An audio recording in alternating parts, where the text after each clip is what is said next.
Good evening, everyone, and welcome to India's biggest seminar on smart parenting.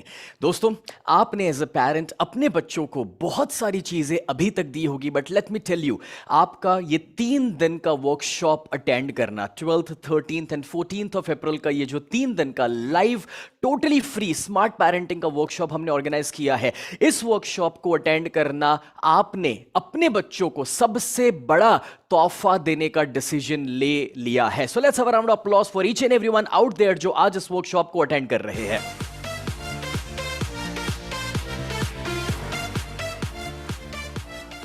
दोस्तों, यहां पर जो लोग हमारे साथ जूम पर है और जो लोग हमारे साथ फेसबुक और यूट्यूब के ऊपर है, उन सभी से मैं कहना चाहूंगा कि ये जो 3 दिन का वर्कशॉप है, मेक श्योर कि आप आज का पहला दिन, कल दूसरा और तीसरे दिन को अटेंड करें, बिकॉज ये तीनों दिन नई नई बातें हैं जो हम करने वाले हैं. हर दिन कुछ नया सीखने वाले हैं.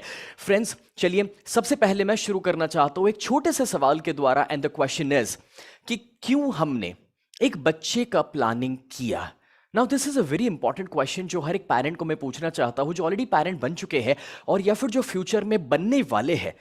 Why do you plan a baby? And आपको पता है इंडिया के सबसे कॉमन आंसर्स क्या मिलते हैं?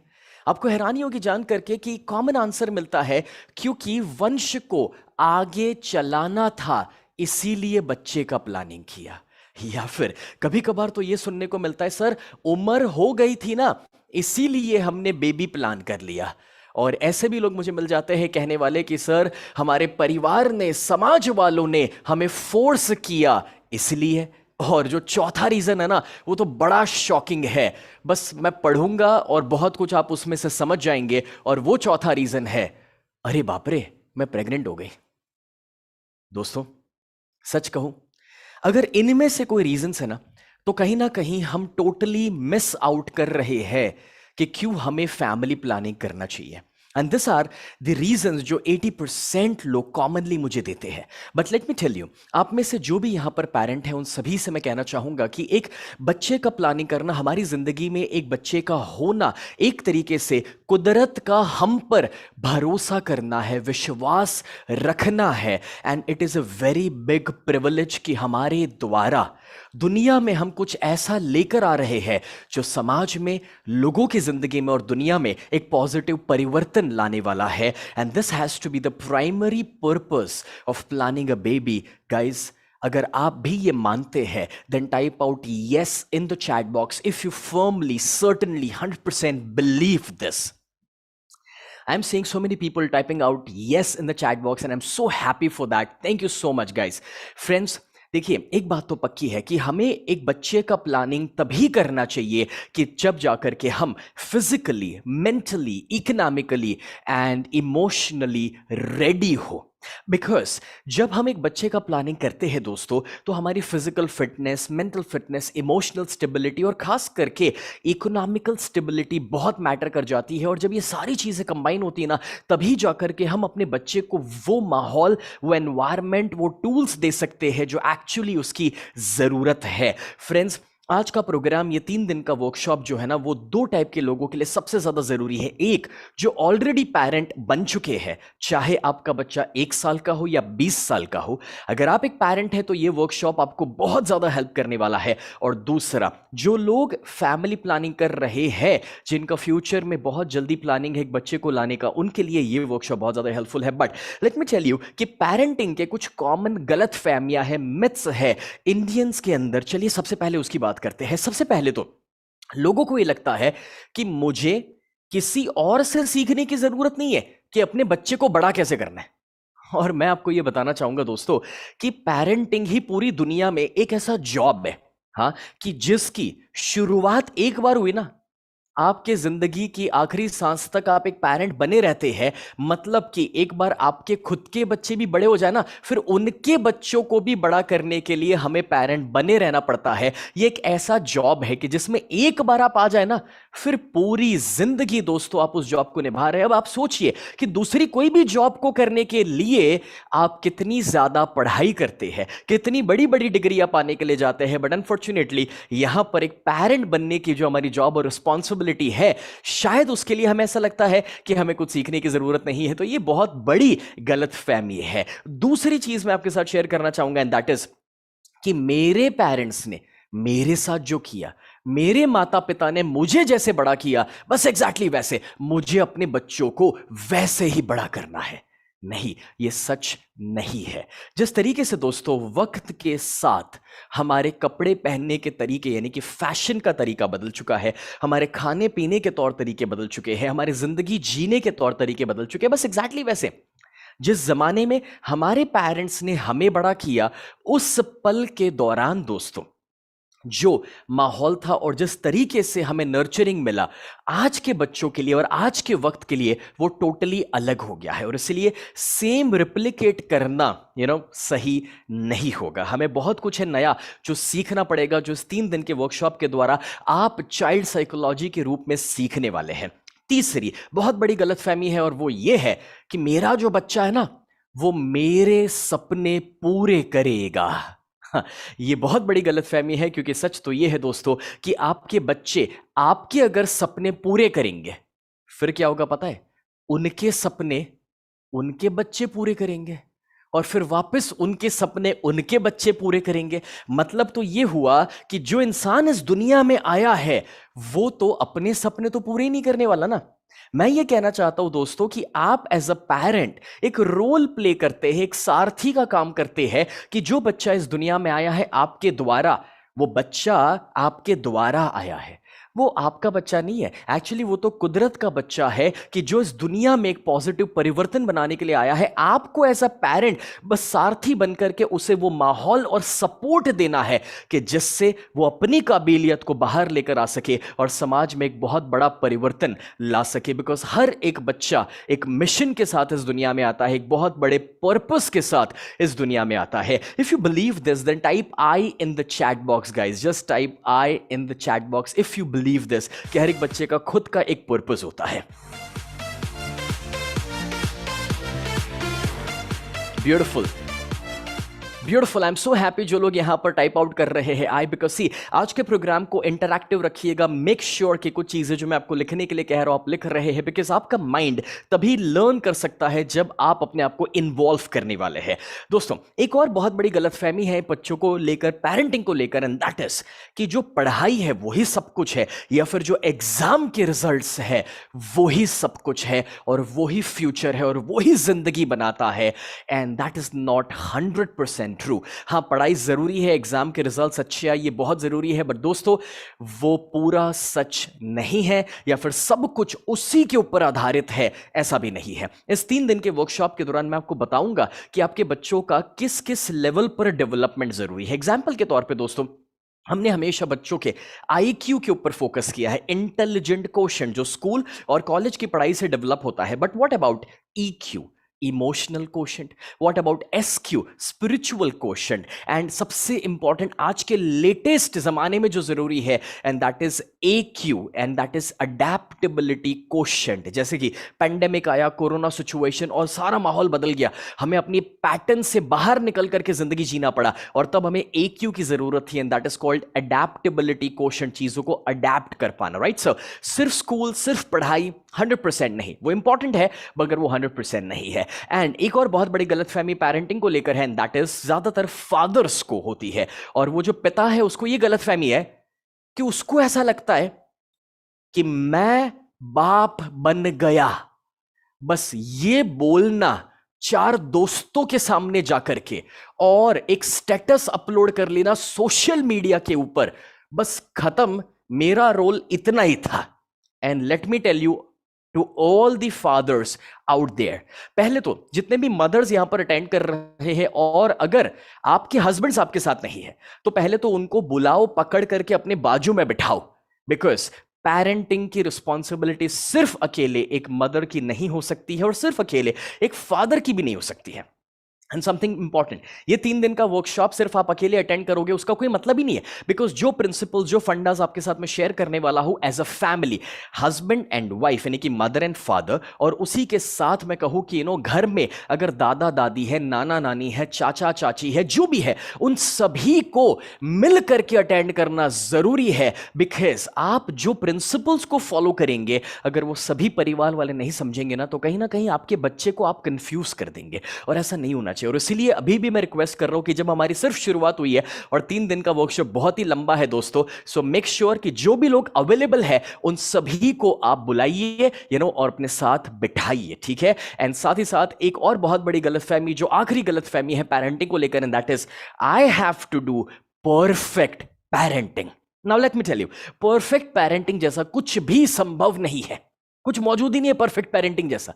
देखो, सच ये है कि परफेक्ट पेरेंटिंग नहीं हो सकता है, लेकिन एक परफेक्ट चाइल्ड और पेरेंट रिलेशनशिप हो सकता है। और इस 3 दिन का हमारा यही गोल है कि भले हम परफेक्ट पेरेंट ना बन सके, मगर हमारे बच्चे के साथ का जो हमारा रिलेशनशिप है उसे हम परफेक्ट बना सकते हैं। एंड फ्रेंड्स, मैं यहां पर एक सवाल आप सभी से पूछना चाहूंगा, आप किस टाइप के पेरेंट हैं? मैंने कॉमनली 2 टाइप के पेरेंट्स को ऑब्जर्व किया है, और वो 2 टाइप के पेरेंट्स में एक पेरेंट होते हैं जो पूरी जिंदगी अपने बच्चों को सिखाते रहते हैं, सिखाते रहते हैं, सिखाते रहते हैं। मतलब कि उनको ऐसा लगता है कि मैं मम्मी या पापा बना, मतलब मेरा एक ही गोल है कि मुझे मेरे बच्चे को बस सिखाते रहना है। लेकिन दूसरे वो वाले पेरेंट्स हैं जिनमें से काफी सारे आज मेरे सामने हैं, इस प्रोग्राम को अटेंड कर रहे हैं, और वो दूसरे पेरेंट्स हैं जो पेरेंट्स खुद भी सीखना पसंद करते हैं। मैं पूछना चाहता हूं आप सभी से कि are you a teaching parent और are you a learning parent? आप भी सीखना पसंद करते हैं या फिर सिर्फ खुद ही पढ़ाते रहते हैं अपने बच्चों को? और मुझे यहां पर आपको लिख करके बताना है कि आप एक लर्निंग पेरेंट है या फिर टीचिंग पेरेंट है। वैसे आप सभी का इस वर्कशॉप को अटेंड करना, इसके लिए वक्त निकालना, मैं जानता हूं आप में से ज्यादातर लोग अपने किचन को छोड़ करके बैठे हुए हैं, घर की जिम्मेदारियों को मैनेज करके बैठे हुए हैं। मैं जानता हूं आप अपनी फेवरेट टीवी सीरियल्स को छोड़कर बैठे हुए हैं, और कुछ लोग ऑफिस से जल्दी आकर बैठे हुए हैं। कुछ ऐसे भी लोग होंगे जो कहीं ट्रैवल करते करते अभी मुझे सुन रहे हैं। तो आप सभी दोस्तों लर्निंग पेरेंट्स हैं, and I am so proud of every one of you कि जो आज आप कहीं ना कहीं से वक्त निकाल करके मैनेज करके ये प्रोग्राम अटेंड कर रहे हैं। और आपका बस एक ही उद्देश्य है कि हम अपने बच्चों को बेहतरीन से बेहतरीन भविष्य दे सके। बस इसी वजह से आप ये वर्कशॉप अटेंड कर रहे हैं। So let's a round applause again for every parent out there.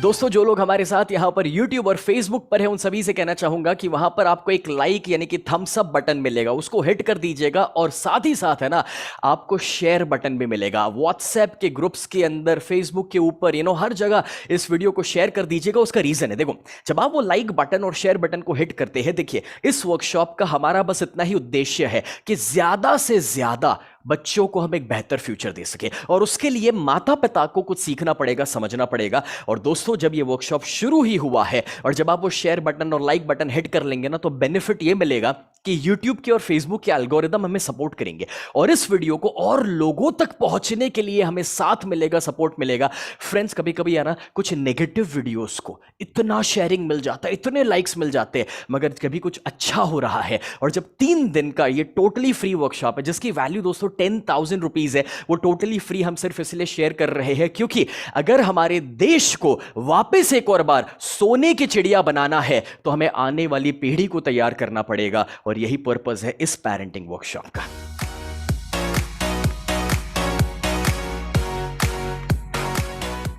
So thank you so much for all the thumbs ups and love on Zoom जो मैं चैट बॉक्स के अंदर देख सकता हूं। Thank you so much guys, love you all। So चलिए, यहां पर सबसे पहला पॉइंट जहां से मैं शुरू करना चाहूंगा कि देखिए, एक बच्चा जो है ना, जब हमारी जिंदगी में आता है ना, तो बच्चे का कोई अतीत नहीं होता, वो एक ब्लैंक हार्ड डिस्क है। वो कोई बैगेज लेके नहीं आता, वो कोई मेमोरीज या यादों को लेकर नहीं आता। बच्चे का खुद का एक तरीके से कहे तो कोई स्वभाव ही नहीं है। आपको पता है, बच्चा सिर्फ और सिर्फ 2 चीजों से भरा हुआ है, और वो है प्यार और ढेर सारी खुशियां। एक बच्चा जब हमारी जिंदगी में आता है, तो वो इतना ज्यादा प्यार और ढेर सारी खुशियां लेकर के आता है। अब मन में एक सवाल खड़ा होता है दोस्तों, और वो सवाल ये है कि फिर वक्त के साथ उस बच्चे के अंदर गुस्सा कहां से आता है, उस बच्चे के अंदर नेगेटिविटी कहां से आती है, उस बच्चे के अंदर डर कहां से आते हैं, या बुरी आदतें कहां से आती है। मैं पूछ ये रहा हूं आप सभी को दोस्तों कि अगर एक बच्चे का कोई अतीत था ही नहीं, वो एक ब्लैंक हार्ड डिस्क था, तो आप जरा ये भी तो सोचिए कि अगर वो खाली होकर आया था और ढेर सारा प्यार और खुशियां लेकर आया था, तो सच ये है कि वो सारी नेगेटिविटी है ना, वो सारे दाग जो उसके स्वभाव के अंदर, उसके दिमाग में, उसके विचारों के अंदर आ रहे हैं, हमें अच्छा लगे या बुरा लगे, मगर ये सच है कि वो सबसे पहले उसके माता पिता, फिर दूसरे उसके परिवार वाले, और तीसरा उसके समाज में जो दोस्त यार टीवी मोबाइल है ना, उन सभी के अंदर से आना शुरू करता है।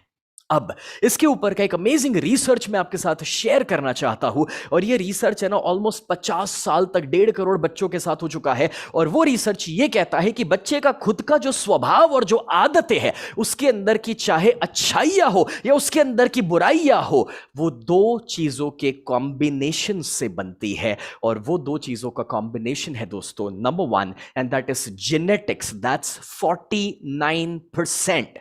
जेनेटिक्स मतलब पता है आपको? जेनेटिक्स का मतलब होता है कि जब मम्मी पापा के द्वारा एक बच्चा दुनिया में आया, तो वो मम्मी पापा के जो स्वभाव क्वालिटीज जो थी, और उनके भी पेरेंट्स की जो क्वालिटीज थी, और उनकी भी जो पेरेंट्स की क्वालिटीज थी, ऐसा कहा जाता है कि भाई हम लोग 7 जनरेशन के जेनेटिक्स लेकर के पैदा होते हैं। तो हां, संभव है कि वो जेनेटिक्स के अंदर कुछ अच्छाइयां भी आई हो और कुछ खामियां भी आई हो, but that is 49%। Hello, how much? 49%। Okay, लेकिन जो 51% है, एक बच्चे का स्वभाव आदतें जो भी बन रही है, वो 51% दोस्तों, एंड वो है एनवायरमेंट। एनवायरमेंट का मतलब होता है आसपास का माहौल। और ये जो आसपास का माहौल है दोस्तों, वो और कोई नहीं मगर सबसे बढ़कर के एक पेरेंट है जो देते हैं। और इसलिए दोस्तों, parenting becomes one of the most important roles in the development of a child. दोस्तों, अगर आप ये बिलीव करते हैं तो जरा पेरेंट वर्ड को टाइप आउट कर लो कमेंट के अंदर, PARENT, parent, just type out, because they play the most important role एक बच्चे के डेवलपमेंट के अंदर, उसके स्वभाव को बनाने में, उसके ब्रेन के डेवलपमेंट के अंदर, उसकी आदतों को लेकर, उसके विचार को लेकर, उसकी बिलीफ सिस्टम्स को लेकर। So it's all about the nurturing जो से मिलता है, राइट फ्रेंड्स। जब इस चीज को हम समझ रहे हैं तो there are 4 types of parenting styles के जिसके बारे में आज मैं बात करना चाहता हूं दोस्तों। एंड ये जो 4 टाइप्स ऑफ पेरेंटिंग स्टाइल्स है, ये खोजा गया था यूनिवर्सिटी ऑफ कैलिफोर्निया के clinical and development psychologist Diana Berman के द्वारा। एंड ये जो थे, उन्होंने जो 4 टाइप के स्टाइल्स दिए ना दोस्तों, दोनों को समझना बहुत जरूरी है, क्योंकि 4 टाइप के स्टाइल्स के अंदर ही हम सभी छुपे हुए हैं। और इसको समझते हुए आपको अपनी पेरेंटिंग स्टाइल को खोजना है कि आप कैसे वाले पेरेंट हैं, और दूसरा आपको यह पता चल जाएगा कि हमारे अंदर कहां बदलाव की और सुधार की जरूरत है। फ्रेंड्स, यहां पर मैं आपके साथ ये शेयर करूं उससे पहले एक छोटी सी कहानी आपके साथ शेयर करना चाहता हूं। जो लोग मुझे पहली बार देख रहे हैं, मिल रहे हैं, उनको बताना चाहूंगा कि मैं सिर्फ 4 साल का छोटा सा बच्चा था जब मैंने पहली बार मेडिटेशन को एक्सपीरियंस किया था। जब मैं 6-7 साल का था तब मैंने सबकॉन्शियस माइंड के बारे में सीखना शुरू किया था। मैं 9 साल की उम्र पे स्टेज पर पहली बार आया था, और 9 साल की उम्र से स्टेज से मैंने लेक्चर्स और मोटिवेशन देना शुरू किया था। 12 साल की उम्र पे मैं माइक्रोसॉफ्ट सर्टिफिकेशन पाया, और उन दिनों में पूरी दुनिया में मैं सबसे पहला था उस उम्र पर उस सर्टिफिकेशन को पाने के लिए।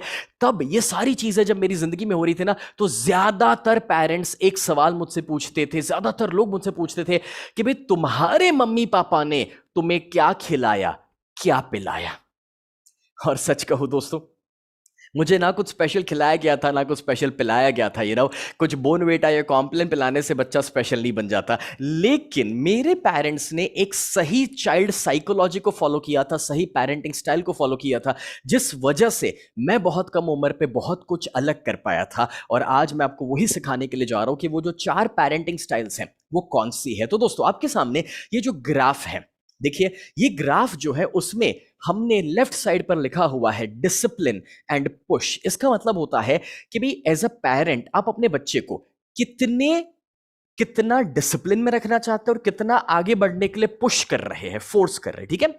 और जो नीचे लिखा हुआ है वो है लव एंड फोकस, कि आप उसको कितना अटेंशन देते हैं और कितना प्यार देते हैं, ठीक है। तो ये कॉम्बिनेशन के द्वारा 4 टाइप के पेरेंटिंग स्टाइल निकलते हैं। सबसे पहला पेरेंटिंग स्टाइल निकलता है, और उसको लिख लीजिएगा जरा, टाइप इट आउट, लिख लीजिएगा, एंड दैट इज अनइन्वॉल्व्ड। अब मैं जानता हूं कि शायद आप में से ऐसा कोई पेरेंट यहां पर नहीं होगा, बट इस स्टाइल को समझना जरूरी है। अनइन्वॉल्व का मतलब क्या हुआ पता है? एक ऐसा पेरेंट कि जो ना डिसिप्लिन दे रहा है, ना पुश कर रहा है, ना प्यार दे रहा है, और ना ही बच्चे पे ध्यान दे रहा है। अब यहां पर कुछ कुछ ऐसे पेरेंट्स होंगे, कुछ मदर्स और कुछ फादर्स ऐसे होंगे जो ये पढ़ करके कहना चाहेंगे, सर मेरे हस्बैंड थोड़े ऐसे ही है, मैं बहुत इन्वॉल्व होती हूं, वो जरा भी नहीं होते हैं। Now there is one possibility कि ऐसा कोई हो भी सकता है, बट इस फोटोग्राफ को देखिए और इस फोटोग्राफ को देख करके मुझे बताइए कि आपको क्या जानने को, सीखने को इसमें से मिल रहा है। ये फोटो है ना, बहुत कुछ कह रहा है दोस्तों। अगर आप ध्यान से देखेंगे तो बच्चा बेचारा चिल्ला चिल्ला के कुछ कहने की कोशिश कर रहा है, मगर घर में वो फादर या शायद मदर अपनी ही दुनिया में है, उनको कोई परवाह ही नहीं है कि उनके बच्चे की जिंदगी में क्या हो रहा है। This is uninvolved parenting. अब दोस्तों अगर आप अनइन्वॉल्व पेरेंटिंग करेंगे ना, तो इसका नतीजा क्या आएगा? रिसर्च बोलता है कि आप अपने बच्चे को इम्पल्सिव बनाएंगे, यानी कि वो बहुत ज्यादा रिएक्टिव होगा। दूसरा, वो अपने इमोशंस को ठीक तरीके से मैनेज नहीं कर पाएगा, वो ज्यादा प्रॉब्लम्स क्रिएट करेगा, और एडिक्शंस के प्रति का उसका झुकाव ज्यादा होगा, जैसे कि पान मसाला, तंबाकू, शराब, उम्र के साथ ये आदतें आने की संभावना रहती है। और सबसे इंपॉर्टेंट तो दोस्तों, मेंटल इश्यूज भी उस बच्चे के अंदर ज्यादा आ सकते हैं, उसकी मेंटल हेल्थ भी डाउन रह सकती है। इसका मैं परफेक्ट एग्जांपल आपको देना चाहूंगा, एंड दैट वाज दुर्योधन। अब जैसे दुर्योधन जो थे दोस्तों, आप सभी जानते हैं कि धृतराष्ट्र जो थे, उनके फादर, वो देख नहीं सकते थे, और उनके वाइफ जो थे गांधारी, उन्होंने आंखों पर पट्टी बांध ली, और जब किसी का नजर और फोकस बच्चे पर नहीं है तो कहीं ना कहीं अनइन्वॉल्व पेरेंटिंग हो गया। और ऐसे बच्चों का पेरेंटिंग फिर कौन करते पता है? आजू बाजू के लोग, वो मामा, चाचा, कजिन, बड़े भाई, दोस्त यार, टीवी, इंटरनेट उनका पेरेंट बन जाता है, और वहां से वो लोग जो सीख रहे हैं उस दिशा में अपनी जिंदगी में आगे बढ़ने लगते हैं, और जो शायद सही ना भी हो। और इसके ऊपर से मुझे एक छोटा सा एग्जाम्पल याद आ रहा है फ्रेंड्स। आपको पता है जब भगवान श्री कृष्ण शांति दूत बनकर गए थे और दुर्योधन ने उनको बंदी बनाने की कोशिश की थी, और जब कृष्ण वहां से बाहर निकले तो मां गांधारी तक ये बात पहुंची, और वो दुर्योधन की माता जी है ना, पहुंच गए भगवान श्री कृष्ण के सामने, मिल करके माफी मांगी, क्षमा मांगी। कहते हैं कि भाई मेरे बच्चे को क्षमा कर दीजिए, माफ कर दीजिए, उसको पता नहीं है कि वो क्या कर रहा है। और तब दोस्तों भगवान श्री कृष्ण ने एक बहुत ही सुंदर जवाब दिया था। वो कहते हैं कि अगर माफी मांगनी ही है तो मुझसे मत मांगिए, अपने बच्चे से मांगिए, कि जिसको सही उम्र पर आप सही संस्कार ना दे पाए। यारों जरा सोच कर देखिए कि ये कितना परफेक्ट एग्जाम्पल है अनइन्वॉल्व्ड पेरेंटिंग का। एंड दैट इज वेयर आज बच्चे अगर कुछ कर रहे हैं जो सही नहीं है, तो वो तो सिम्टम्स है, उसका रूट कारण जो है वो तो बच्चे के वो नर्चरिंग के अंदर ही छुपा हुआ था, पेरेंटिंग स्टाइल के अंदर छुपा हुआ था, right. So this is uninvolved parenting, और ये नहीं चलने वाला। और इसीलिए मैंने आपको शुरुआत में कह दिया कि अगर आपके हस्बैंड अटेंड नहीं कर रहे, अगर आपके वाइफ अटेंड नहीं कर रहे, अगर आपके दूसरे घर वाले अटेंड नहीं कर रहे, तो कोई बात नहीं, यूट्यूब के ऊपर इसका मैंने लाइव स्ट्रीम किया हुआ है। 1-2 दिन तक ये वीडियो अवेलेबल होगा। आप बाद में भी अपने फैमिली मेंबर को दिखा दीजिएगा, रात को लेट दिखा दीजिएगा, कल सुबह दिखा दीजिएगा, बट मेक श्योर कि आप दिखाए। यूट्यूब का लिंक एक और बार मैं जूम पर भी डाल देता हूं दोस्तों। सेकंड टाइप का जो पेरेंटिंग स्टाइल है, वो पेरेंटिंग स्टाइल को मैं कहता हूं, and that is comfort parenting. ये कंफर्ट पेरेंटिंग, जरा इस वर्ड को लिख लो फटाफट से अपने नोटपैड्स में, कंफर्ट पेरेंटिंग। कंफर्ट पेरेंटिंग के अंदर दोस्तों डिसिप्लिन के ऊपर फोकस नहीं है, बच्चे को पुश नहीं किया जा रहा, लेकिन बच्चे को अटेंशन बहुत दिया जा रहा है, बच्चे को प्यार बहुत बहुत बहुत ज्यादा दिया जा रहा है। इस फोटोग्राफ को देखकर ही आप बताओ क्या दिख रहा है आपको। फोटो के अंदर दिख रहा है बच्चा वो राजा टाइप की कुर्सी में बैठा हुआ है, घर का राजा वही है, घर का दामाद वही है, और मम्मी पापा उसके पीछे लगे हुए, बेटा खाना खा ले, बेटा तेरी फेवरेट चीज बनाई है, बेटा तेरे लिए मैं तोहफा लेकर आया हूं, ले तेरी मनपसंद चीज लेकर आया हूं। अब कंफर्ट पेरेंटिंग मैं नहीं कहूंगा कि पूरा ही बुरा है, पूरा ही बुरा नहीं है। प्यार और अटेंशन देना अच्छी बात है, बट उसमें अगर आप डिसिप्लिन और पुश नहीं लाएंगे और ज्यादा प्यार और कंफर्ट में ही अपने बच्चे को रखेंगे तो कहीं ना कहीं थोड़ी सी उसकी साइड इफेक्ट्स आ सकती है। और वो साइड इफेक्ट्स आप देखेंगे तो आपको पता चलेगा कि इसमें से थोड़ा बदलाव लाने की जरूरत है। जैसे कि कुछ पेरेंट्स यहां पर लिख रहे हैं कि सर थोड़े से हम ऐसे हैं। आई एम हैप्पी कि आप एक्सेप्ट कर रहे हैं। पहले तो अवेयर हो पाना और एक्सेप्ट कर पाना बहुत बड़ी बात है दोस्तों। मैं यहां पर उन पेरेंट्स को एक्चुअली अप्रिशिएट करना चाहूंगा कि जो इस पॉइंट के साथ कनेक्ट कर पा रहे कि हाँ थोड़े से सर हम भी वैसे ही है। It's good, not bad, it's good. आपको रियलाइज हो रहा है, मतलब आप बदलाव ला पाओगे। और इसके साइड इफेक्ट क्या है कंफर्ट पेरेंटिंग के, और वो है कि आपका बच्चा है ना आगे बढ़ते हुए ज्यादा रूल्स को फॉलो नहीं कर पाएगा और उसका खुद का सेल्फ कंट्रोल भी थोड़ा कम रहेगा और है ना ईगो सेंट्रिक हो जाएगा। उसको ऐसा ही लगेगा कि घर में सबसे बड़ा मैं ही हूं और मैं जो बोलूं वैसे ही सब कुछ होना चाहिए, और उसकी डिमांड, उसकी जिद बढ़ती जाएगी दिन भर दिन, क्योंकि उसको पता चल रहा है ना कि भाई मम्मी पापा तो मेरे सेवक है, मैं जो बोल रहा हूं वो सब करते हैं, और इसलिए जिद बढ़ती जा रही है। और आपको हैरानी होगी ये जानकर कि आगे बढ़ते हुए ये बच्चा रिलेशनशिप के अंदर प्रॉब्लम्स क्रिएट करेगा, क्योंकि उसका एटीट्यूड क्या है पता है? बच्चे का एटीट्यूड ये है कि मैं ही सबसे बड़ा हूं, मैं जो बोलूं वैसे होना चाहिए। अब अगर रिश्तों में आप इस एटीट्यूड के साथ आगे बढ़ोगे तो कैसे चलेगा? आई मीन वो पुष्पा फिल्म का डायलॉग है, मैं झुकेगा नहीं, राइट? लेकिन रिलेशंस में झुकना पड़ता है भाई। ये डायलॉग दिमाग में मत बिठा देना। Relationship is all about all about thinking about the other person, right? So friends, comfort parenting की ये कुछ साइड इफेक्ट्स आ सकती है। तो प्यार देना चाहिए, अटेंशन देना चाहिए, बट डिसिप्लिन और पुश के बिना नहीं। अब अगर आप में से कोई ये पेरेंट है तो जरूर मुझे बताइएगा चैट बॉक्स में लिख करके। अगर आप कंफर्ट पेरेंट है तो जरा कंफर्ट लिख दीजिएगा तो मुझे भी पता चले और आपको भी पता चले कि कहां पर हमें अब आगे चेंज लाने की जरूरत है, जो थोड़ी ही देर में मैं आपके साथ शेयर करूंगा। तीसरा जो तरीका है, तीसरा पेरेंटिंग का स्टाइल, और उसे मैं कहता हूं स्ट्रिक्ट पेरेंट।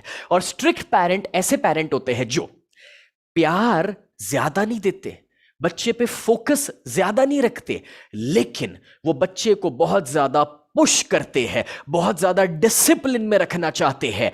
ये एक परफेक्ट एग्जाम्पल है, जैसे कि वो हिटलर जैसा माहौल घर का, वो मिलिट्री जैसा माहौल, आर्मी वाला घर, समझ रहे हैं? कि जिसमें बच्चे को सुबह उठने का टाइम भी फिक्स है, रात को सोने जाने का टाइम भी फिक्स है, और कुछ भी हो जाए, मूड अच्छा हो ना हो, उसको कुछ पसंद आ रहा है नहीं आ रहा है, बट रूल्स फॉलो करने हैं और उसी के मुताबिक डिसिप्लिन में रह के आगे बढ़ना है। और इसमें एक इंटरेस्टिंग चीज बताऊं, कभी कभार मदर जो है, मां कंफर्ट पेरेंटिंग वाली हो सकती है और फादर स्ट्रिक्ट पेरेंट हो सकते हैं, या उल्टा भी हो सकता है, फादर कंफर्ट पेरेंटिंग वाले हैं और मदर जो है वो स्ट्रिक्ट पेरेंट वाली है। कितने लोग इस पॉइंट के साथ कनेक्ट कर पा रहे कि हाँ सर हमारे घर में ही कुछ ऐसा उल्टा फुल्टा चलते रहता है, मिक्स्ड चलते रहता है। ओके, अगर ऐसा थोड़ा मिक्स्ड माहौल है तो not so bad. I tell you why not so bad. उसका रीजन है, ये हो गया दोस्तों कि एक पुलिस का काम करेगा, ठीक है, और एक दोस्त का काम करेगा, and that is good for a kid. कि भी जब पुश करने की जरूरत है तो एक पेरेंट आता है, वो पुलिस वाला स्ट्रिक्ट वाला पेरेंट, और दूसरा पेरेंट जब बच्चा थोड़ा दुखी हो जाता है, डिप्रेस हो जाता है, तो दूसरा पेरेंट थोड़ा प्यार दे करके उसको संभाल लेता है, बातें करके उसको संभाल लेता है, एंड विच इज गुड, क्योंकि इन दोनों का जो मिक्स्ड और बैलेंस्ड वर्जन है वो बेस्ट वर्जन है। बट ये जो स्ट्रिक्ट पेरेंटिंग है दोस्तों, अगर टोटली आप स्ट्रिक्ट हो जाएंगे तो उसके क्या साइड इफेक्ट्स आ सकते हैं, आइए वो जानते हैं। एंड सबसे पहला तो आपका बच्चा अनहैप्पी रह सकता है, उसका सेल्फ एस्टीम लो रहेगा, क्योंकि वो हमेशा यही सुनेगा कि तू ये ठीक नहीं कर रहा, वो बराबर नहीं कर रहा, तुझसे ये नहीं हो पा रहा है, क्योंकि आप अपने बच्चे को पुश करना चाहते हैं। बच्चा थोड़ा दुखी रहेगा, वो है ना डिपेंडेंट फील करेगा, इनसिक्योर्ड फील करेगा। साथ ही साथ दोस्तों वो बहुत ज्यादा बिहेवियरल प्रॉब्लम्स लेकर आएगा एंड उसके सोशल स्किल्स बहुत कमजोर हो जाएंगे। मैं आपको समझाता हूं। जो बच्चा हमेशा डर में जिंदगी जिया, जिस पेरेंट ने अपने बच्चे को हमेशा दबा के रखा है, स्ट्रिक्ट पेरेंटिंग किया, वो बच्चा ना अपने दिल की बातें, अपने अंदर की बातें एक्सप्रेस नहीं कर पाएगा। ये बच्चा जब बड़ा होगा, जब ये बच्चा कल उठ के शादी करेगा ना, तो वो अपने लाइफ पार्टनर को एक्सप्रेस नहीं कर पाएगा अपने प्यार को और अपने फीलिंग्स को, क्योंकि बचपन से ही उसको ज्यादा बोलने का मौका नहीं मिल पाया है। How many of you can connect to this point? If you can understand, just raise your hand if you can understand this. See so many of you, I am so happy. I mean आपको भी कभी ऐसा parenting मिला होगा, शायद आप भी ऐसे घर में बड़े हुए होंगे जिसमें आपको ज्यादा बोलने का मौका नहीं था। एग्जाम्पल कि आपके भाई को जो मर्जी करने का मौका था, और अगर आप एक बहन थे, बेटी थे, तो शायद आपके ऊपर हमेशा स्ट्रिक्ट पेरेंटिंग था और आपको कभी एक्सप्रेस करने का मौका ना दिया गया हो। ऐसा भी हो सकता है, राइट? एंड अगर आप वो कंटिन्यू करेंगे आगे, it's not going to work somewhere, and उसी के साथ आप देखिए, साथ ही साथ बच्चा मेंटल इश्यूज को लेकर के थोड़ा सा ज्यादा वल्नरेबल होगा। And not only that, addictions के प्रति ज्यादा आगे जा सकता है, क्योंकि उसको हमेशा लगता है कि मैं अकेला हूं, कोई मुझे समझने वाला नहीं है, और वो नई सिचुएशंस को अडेप्ट नहीं कर पाएगा। दोस्तों ये सारी चीजों को समझने के साथ मैं आपको बताना ये चाहता हूं इसमें से कि यारो, इसमें से ऐसा नहीं है कि कोई स्टाइल टोटली गलत है। हर एक का कुछ अच्छा है, बट उसके कुछ नेगेटिव साइड इफेक्ट्स भी है। और मैं आज आपको सिखाना चाहता हूं एक परफेक्ट पेरेंटिंग का स्टाइल, कि जो ये दोनों का बैलेंस्ड और कॉम्बिनेशन है। दोस्तों कोई भी चीज एक्सट्रीम में अच्छी कभी नहीं हो सकती है, और मैं आपको उसका बेस्ट वर्जन देना चाहता हूं, और वो बेस्ट वर्जन को मैं कहता हूं स्मार्ट पेरेंटिंग, कि जिसके अंदर लव और फोकस भी ज्यादा है और डिसिप्लिन और पुश भी ज्यादा है। और ये जब दोनों का कॉम्बिनेशन बनता है तो आप एक स्मार्ट पेरेंट बन जाते हैं। इस फोटोग्राफ को जरा देखिए। ये फोटो के अंदर बच्चों को पढ़ाई भी करवाई जा रही है और बच्चे खुश भी है और हंस भी रहे हैं। It is a combination of both, जहां पर प्यार भी है और डिसिप्लिन भी है। और जब ये कॉम्बिनेशन हम क्रिएट करते हैं, that's one of the best combinations you can ever give to your kids. और ये स्मार्ट पेरेंटिंग क्या है, कैसे आप ये कर सकते हैं, वही है जो मुझे आपको सिखाना है। मगर जब आप स्मार्ट पेरेंटिंग के फॉर्मूलाज को अपनाएंगे ना, तो क्या होगा पता है? आपके बच्चे हमेशा हैप्पी होंगे, कंटेंट रहेंगे, मतलब कि संतुष्ट रहेंगे। एंड आप देखिए दोस्तों, आप ज्यादा बच्चों को इंडिपेंडेंट बनाएंगे, अपने ऊपर डिपेंडेंट नहीं रखेंगे। बच्चे आपके काफी एक्टिव भी रहेंगे, साथ ही साथ एकेडमिक्स के अंदर, यानी कि पढ़ाई के अंदर भी वो अच्छा करते होंगे, जो हमेशा से आपका सपना था वो अच्छा करेंगे। साथ ही साथ दोस्तों उनका सेल्फ एस्टीम काफी अच्छा रहेगा। एंड नॉट ओनली दैट दोस्तों, कॉन्फिडेंस, सेल्फ एस्टीम तो अच्छा है, उनके सोशल स्किल, रिलेशनशिप के स्किल्स भी बेहतरीन होंगे। और मेंटल हेल्थ इश्यूज से ये बच्चे काफी दूर रहने वाले हैं। मतलब कि बहुत कम संभावना है कि ये बच्चे जैसे जैसे बड़े होंगे वैसे वैसे उनको कोई डिप्रेशन, नेगेटिविटी, एंजाइटी या एडिक्शंस के कोई प्रॉब्लम्स आए। ऐसी संभावना ना के बराबर हो जाती है।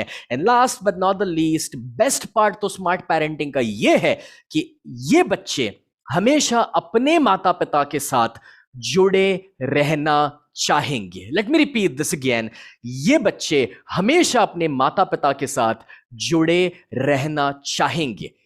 इसमें जुड़े रहना चाहेंगे डिपेंडेंट होकर नहीं, और ना ही ईगो में आकर के, बट प्यार से, अपनेपन से, चाहत से। And this is one of the best feelings each and every one of us wants, right? So guys, अगर ये पूरा लिस्ट जो आपने अभी अभी पढ़ा, अगर ये रिजल्ट आप चाहते हैं, तो आपको स्मार्ट पेरेंटिंग को अपनाना पड़ेगा। और मेरा 25 साल का एक्सपीरियंस ये कहता है कि this is one of the best parenting styles you can follow in your life. वैसे आपको पता है दोस्तों, मैं कई बरसों से आज पेरेंटिंग प्रोग्राम ले रहा हूँ और चाइल्ड साइकोलॉजी और ह्यूमन साइकोलॉजी के ऊपर बरसों से मैंने काम किया है। और जब मैं जानता हूँ कि स्मार्ट पेरेंटिंग बेस्ट पेरेंटिंग है, जो मेरे पेरेंट्स ने कभी मेरे ऊपर अप्लाई किया था, मैं यहां पर आप सभी को एक सवाल पूछता हूं। आप में से कितने पेरेंट्स हैं जो स्मार्ट पेरेंट बनना चाहेंगे?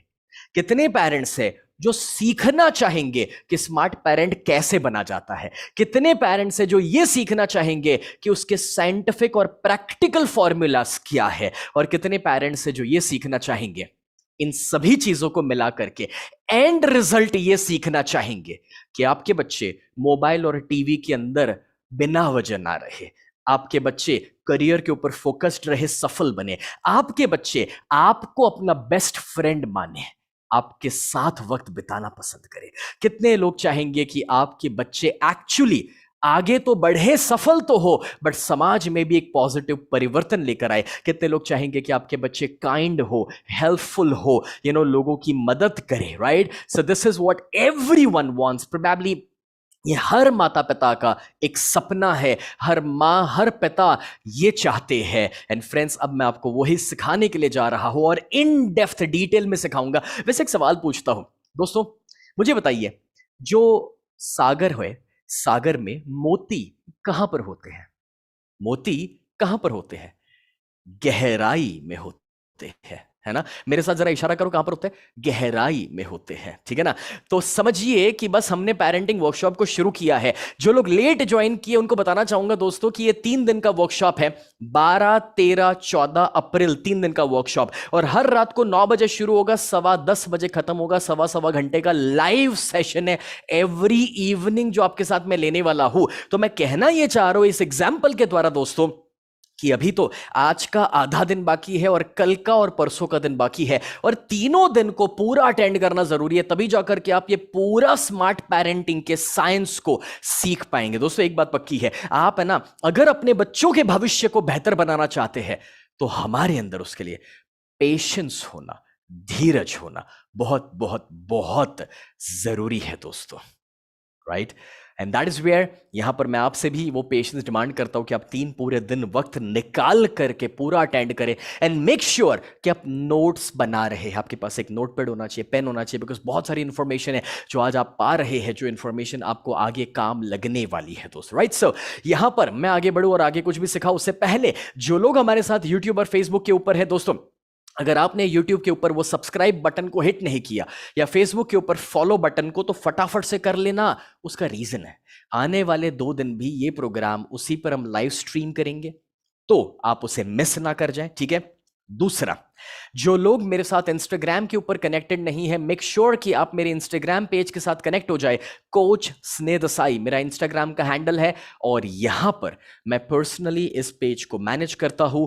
आप मुझे फ्यूचर में भी कुछ सवाल पूछ पाएंगे, कुछ लिख पाएंगे और मैं आपको आंसर कर पाऊंगा, तो मेरे साथ इंस्टाग्राम के ऊपर कनेक्टेड रहिएगा दोस्तों। तो चलिए हम शुरू करते हैं। एक बहुत ही पावरफुल मंत्र है जो मैं आपको देना चाहता हूं, पेरेंटिंग का सबसे पावरफुल मंत्र, जो दोस्तों मैंने अपने बचपन में एक्सपीरियंस किया है और उसी से आपको सिखाना चाहूंगा। और यह पावरफुल पेरेंटिंग का मंत्र यह है दोस्तों कि अपने बच्चे के साथ वो कभी मत करो जो आप बच्चे थे और आपके साथ हुआ और आपको पसंद नहीं आया था। Very very powerful if you can understand this. Friends, let me explain you, मैं समझाता हूं मैं क्या बोल रहा हूं। मैं ना 19 साल का था। 19 साल की उम्र पे मैंने पहली बार पेरेंटिंग प्रोग्राम शुरू किया था। तो तभी लोगों ने मेरे से सवाल पूछा, भाई तुम 19 साल के हो, खुद ही बच्चे हो, ना तुम्हारी शादी हुई है ना तुम्हारे बच्चे हैं, तुम पेरेंटिंग प्रोग्राम कैसे ले सकते हो? तब मुझे लोगों को समझाना पड़ा था कि भैया मैं तो लोगों का डिप्रेशन भी दूर कराता हूं, इसका मतलब यह थोड़ी है कि मेरे को डिप्रेशन होना चाहिए। हेलो, देखो समझो बात को दोस्तों। तब मैं लोगों को समझाता था कि भले मैं पेरेंट नहीं हूं, बट मैं एक बच्चा हूं और मैं ये जानता हूं कि आपके बच्चों को क्या चाहिए और वो मैं आपको सिखा सकता हूं। या how many of you agree to this कि या this is the most important thing you can understand, right?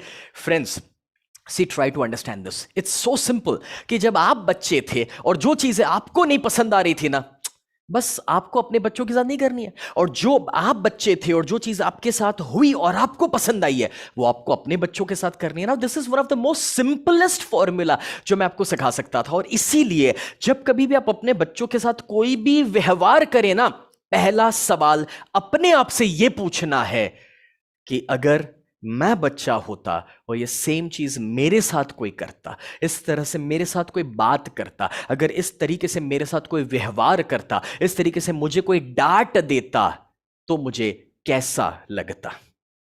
सोचिए, it's so simple you know. And friends, if you can understand this, तो आप देखेंगे कि ये आपको इतना ज्यादा अवेयरनेस में लाएगा। See, parenting is a spiritual process. कोई भी आध्यात्मिकता के अंदर, स्पिरिचुअलिटी के अंदर है ना, हमेशा एक चीज हमें सिखाई जाती है, और वो पता है क्या है? वो हमें सिखाया जाता है कि भाई जब मेडिटेशन करो ना, तो साक्षी भाव से, as a watcher, as a observer, बस देखो कि आपकी सांसें कैसे चल रही है। ठीक है, आपने कभी मेडिटेशन किया होगा, आपको पता होगा। अब दोस्तों, यहां पर भी यही करना है, ये अवेयरनेस को हमें लेकर आना है कि भाई हमने जो व्यवहार किया अपने बच्चे के साथ, तो उसको भी वॉच करो, उसको भी ऑब्जर्व करो। कभी कभार दोस्तों हम रिएक्टिव हो जाते हैं, जबकि हमें प्रोएक्टिव होने की जरूरत है। कभी कभार एज अ पेरेंट हम थक चुके हैं, स्ट्रेस में है, हमारी लाइफ की उलझनों में है, और हम कुछ ऐसा व्यवहार कर लेते हैं हमारे बच्चे के साथ जो हमें बाद में रियलाइज होता है कि यार थोड़ा सा ज्यादा हो गया, मुझे नहीं करना चाहिए था। जबकि उसमें बच्चे का दोष छोटा सा था, मैं नहीं कहूंगा उसका दोष नहीं था, पर छोटा सा था। और हमारा ज्यादा स्ट्रेस और ज्यादा रिएक्शन शायद ऑफिस का निकल आया, या बॉस का निकल आया, या सासू माँ का निकल आया, या वो जो खाना पकाना है, 4 लोग घर में आ रहे हैं, उसका रिएक्शन निकल आया। मैं देख रहा हूं काफी सारे पेरेंट अभी हंस रहे हैं, एंड आई कैन अंडरस्टैंड कि आप रिलेट कर पा रहे इस पॉइंट के साथ, you know. If you agree to this, then type out agree in the chat box guys, you know. तो देखिए, ये बहुत समझना जरूरी है दोस्तों कि कभी कभार बच्चे की गलती नहीं थी, बट उसमें हम कुछ ज्यादा रिएक्ट कर जाते हैं, और उसमें हमें अवेयरनेस लाने की जरूरत है, हमें होश में रहने की जरूरत है। तो सबसे पहला फॉर्मूला मैं आपको सिखाना चाहता हूं, और वो फॉर्मूला है, एक पॉज बटन का यूज कीजिए। Now let me explain you this. Friends, मैं अहमदाबाद गुजरात में हूं अभी, ठीक है। तो अहमदाबाद में यहां पर हमारे वहां डॉग्स होते हैं। आपके वहां होते हैं डॉग्स, कुत्ते? ओके, ठीक है। अच्छा, हमारे वहां डॉग्स जो होते हैं ना, उनकी पूंछ के ऊपर आप पैर रखे ना, पूंछ के ऊपर आप पैर रखे, तो वो काटते हैं। अहमदाबाद में ऐसा रूल है। आपके वहां? अच्छा, ऐसा ही है। ओ, और वो काले वाले काटते, सफेद वाले काटते? अच्छा, दोनों काटते। अच्छा, दिन को काटते, रात को काटते? अच्छा, कभी भी? और पूनम के दिन, अमावस्या के दिन? अच्छा, सेम। Okay okay. उसका कारण है, क्योंकि वो कुत्ता है, वो डॉग है, उसके पास कोई ऑप्शन नहीं है। यू नो, जब आप उसकी पूंछ पर पैर रखे, तो उसके पास एक ही रिएक्शन अवेलेबल है, दैट्स हिज नेचुरल इंस्टिंक्ट, कि वो काट लेता है। मैं आपको यही तो समझाना चाहता हूं कि वो डॉग है, उसके पास ऑप्शन नहीं है।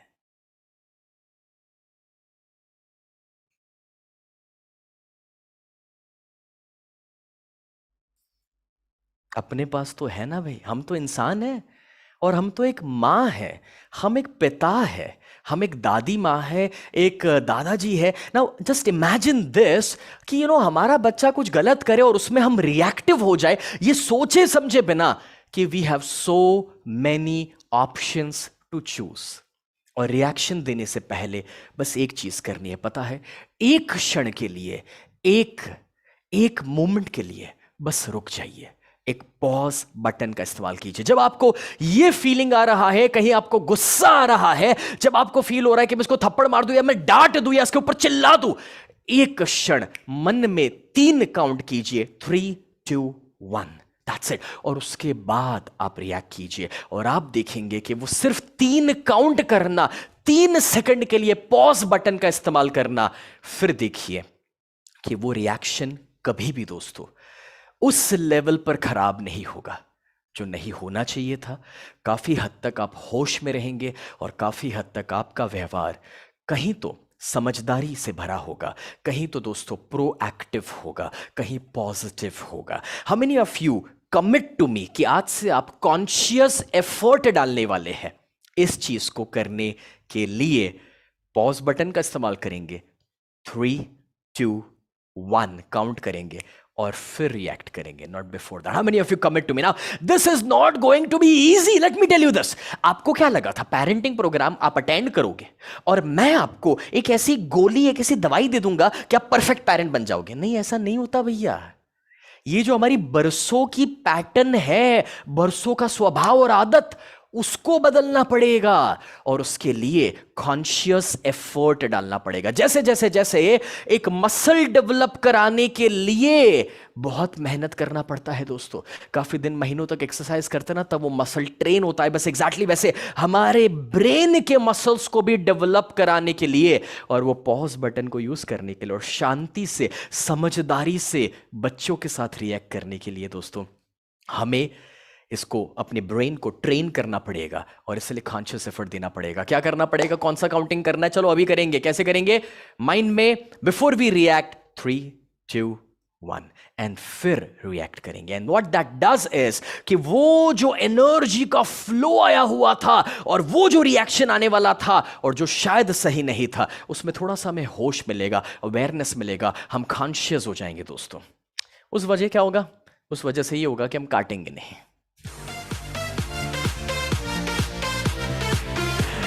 और वैसे तो यहां पर हर एक मदर और फादर को यह बोल दूं कि ये जो मैंने टेक्निक आज आपको दी है ना, वो टेक्निक सिर्फ बच्चों के साथ काम नहीं लगेगी, एक दूसरे के साथ भी काम लगने वाली है। हस्बैंड वाइफ रिलेशनशिप में भी एक दूसरे को जो कुछ लोग काटने को दौड़ते, नहीं आप तो सभी बहुत पॉजिटिव पेरेंट्स हैं, मैं तो उन पेरेंट्स की बात कर रहा हूं।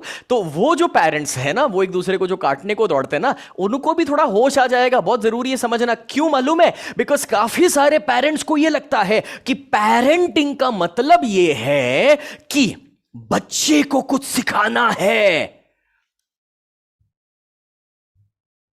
ऐसे करो, सोचो मत, करो ना, करो, ऐसे करो, चलो फटाफट फटाफट, सोचो मत, करो।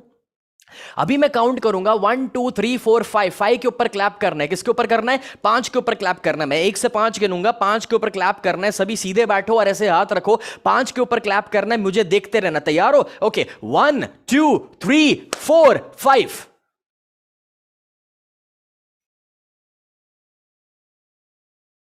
क्या रहे हो? 5 बार बोला 5 के ऊपर क्लैप करना है। तो भी जूम के ऊपर मैं देख रहा था 80% लोगों ने 4 पे क्लैप किया। ऐसा क्यों? बिकॉज आपके माइंड ने 4 से 5 बार सुना कि 5 पे क्लैप करना है, लेकिन उसके बावजूद आपके माइंड ने वो किया जो उसने देखा और आपको यह लग रहा था कि बच्चों को सुधारने की जरूरत है। मैं ये कह रहा हूं कि आपके बच्चे वो नहीं करने वाले जो आप बोल करके सिखा रहे हैं। आपके बच्चे सिर्फ वो ही करने वाले हैं जो आप कर रहे हैं। It's not about what you say, it's about what you do. और आप जो एक्शन लेंगे, आपके बच्चे वही एक्शंस लेने वाले हैं। दोस्तों, आपको हैरान नहीं देने वाली मैं बात बता दूं, एंड दैट इज, अगर आपको लगता है कि आपको कोई भी देखने वाला नहीं है, तो इस बात को सुन लेना कि जिस दिन आप एक मां या पिता बनते हैं, उस पहले दिन से जिंदगी के आखिरी दिन तक कोई देखे या ना देखे, आपका बच्चा आपको देख रहा है। You are being watched, you are being observed. आपके ऊपर एक सीसीटीवी लग चुका है। बच्चे का नाम क्या है आपका? जरा लिखो, जरा चैट में लिखो, बच्चे का नाम क्या है? हाँ, एक बच्चा है तो एक का नाम लिखो, 2 3 है तो 2 2 3 2 2 के नाम लिखो, जरा लिखो, फटाफट लिखो जी। यहां पर पार्थ, शिवम, पारशी, ऋषभ, अविनाश, राही, किरण, क्या बात है, भक्ति, बहुत प्यारे नाम आ रहे हैं, बहुत अच्छे अच्छे बच्चों के नाम आ रहे हैं। Thank you so much for typing it out. Ved, Soham, बहुत अच्छे दोस्तों, बहुत अच्छे। ये जितने नाम है ना जो अभी आपने लिखे, वो आपकी जिंदगी के सीसीटीवी है। हेलो, कोई देखे ना देखे, ये सीसीटीवी देख रहा है आपको, आज इस चीज को याद रख लेना। और ये जो सीसीटीवी देख रहा है ना, वो नहीं करने वाला जो आप बोल बोल के सिखा रहे हो, वो ही करने वाला है। उसके अंदर वही आदत है, उसके अंदर वही स्वभाव, उसके अंदर वही विचार आने वाले हैं जो वो देख रहा है।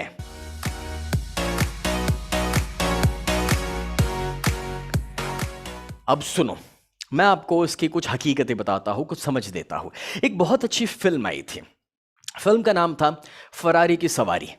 फिल्म के अंदर थे शर्मन जोशी और उनके बेटे। पेरेंटिंग के ऊपर बहुत अच्छी फिल्म थी, ना देखी हो तो कभी देखिएगा। दोस्तों, इस फिल्म के अंदर का स्टार्टिंग का एक सीन है जब जो छोटा सा बच्चा दिखाया है वो एक क्रिकेटर था, ठीक है। तो वो हर दिन क्रिकेट खेल करके आता और उसके पिता शर्मन जोशी जो है वो उसको लेने को जाते थे। तो अभी एक दिन जब वो टू व्हीलर के ऊपर, स्कूटर के ऊपर घर जा रहे हैं और बच्चा पीछे से सारी कहानी हर दिन बताता था, पापा आज मैंने ऐसा बैटिंग किया, ऐसे मैंने कैच पकड़ लिया वगैरह। और पिताजी एकदम एम्पैथेटिक लिसनर बन करके सुनते और बच्चे को अप्रिशिएट करते। तो अप्रिसिएशन के दौरान, बच्चे की बातें सुनने के दौरान पिता का ध्यान नहीं रहा और उन्होंने गलती से रेड सिग्नल तोड़ दिया। अब पूरा ध्यान दीजिएगा कहानी के ऊपर। जब रेड सिग्नल तोड़ दिया और पिता को पता ही नहीं चला, और बच्चा जो पीछे बैठा हुआ है, बच्चे ने कहा, पापा आपने रेड सिग्नल ब्रेक कर दिया। और जब उसको रियलाइज हो, हाँ यार मैंने तो रेड सिग्नल ब्रेक कर दिया, तब वो कहते हो सॉरी सॉरी सॉरी बेटा। वो अपने बच्चे को सॉरी कह रहे। बच्चे ने पिता की गलती निकाली, वो अपने बच्चे को सॉरी कह रहे कि हाँ बेटा मुझसे गलती हो गई। और अब वो क्या कह रहे, देखो वो कह रहे, बेटा जरा देखो देखो आसपास कोई ट्रैफिक पुलिस नजर आ रहे तुम्हें? बोले नहीं पापा यहां पर तो कोई नहीं खड़ा। ठीक है, फिर वो ड्राइव करके स्पेशली ट्रैफिक पुलिस को खोज करके उनके पास पहुंचते। अब देखना सीन कितना मजेदार है। वो और उनका बच्चा बाजू में है और वो ट्रैफिक हवलदार के पास, पुलिस के पास पहुंचते हैं। पहुंच करके कहते हैं कि वो जो सिग्नल है उधर का, उधर मैंने रेड सिग्नल तोड़ा तो मुझे फाइन भरना है। अब ट्रैफिक पुलिस हैरान परेशान, क्योंकि जिंदगी में पहला ऐसा कोई इंसान मिला होगा। तो वो ट्रैफिक पुलिस बोलते हैं कि, तो बोले उधर तुमको किसी ने रोका नहीं? बोले नहीं, उधर कोई खड़ा ही नहीं था। तो ट्रैफिक पुलिस ने कहा कि अगर तुमको किसी ने देखा नहीं, किसी ने रोका नहीं, तो तुम मेरे पास इधर क्यों आए फाइन भरने के लिए? चले जाते घर पे। और तब वो पिता एक सुंदर डायलॉग बोलते हैं, कहते हैं कि नहीं देखा ना, और ऐसा करके अपने बेटे की ओर नीचे देखा और कहा कि मेरे बच्चे ने देखा, जो देखेगा वही तो सीखेगा ना।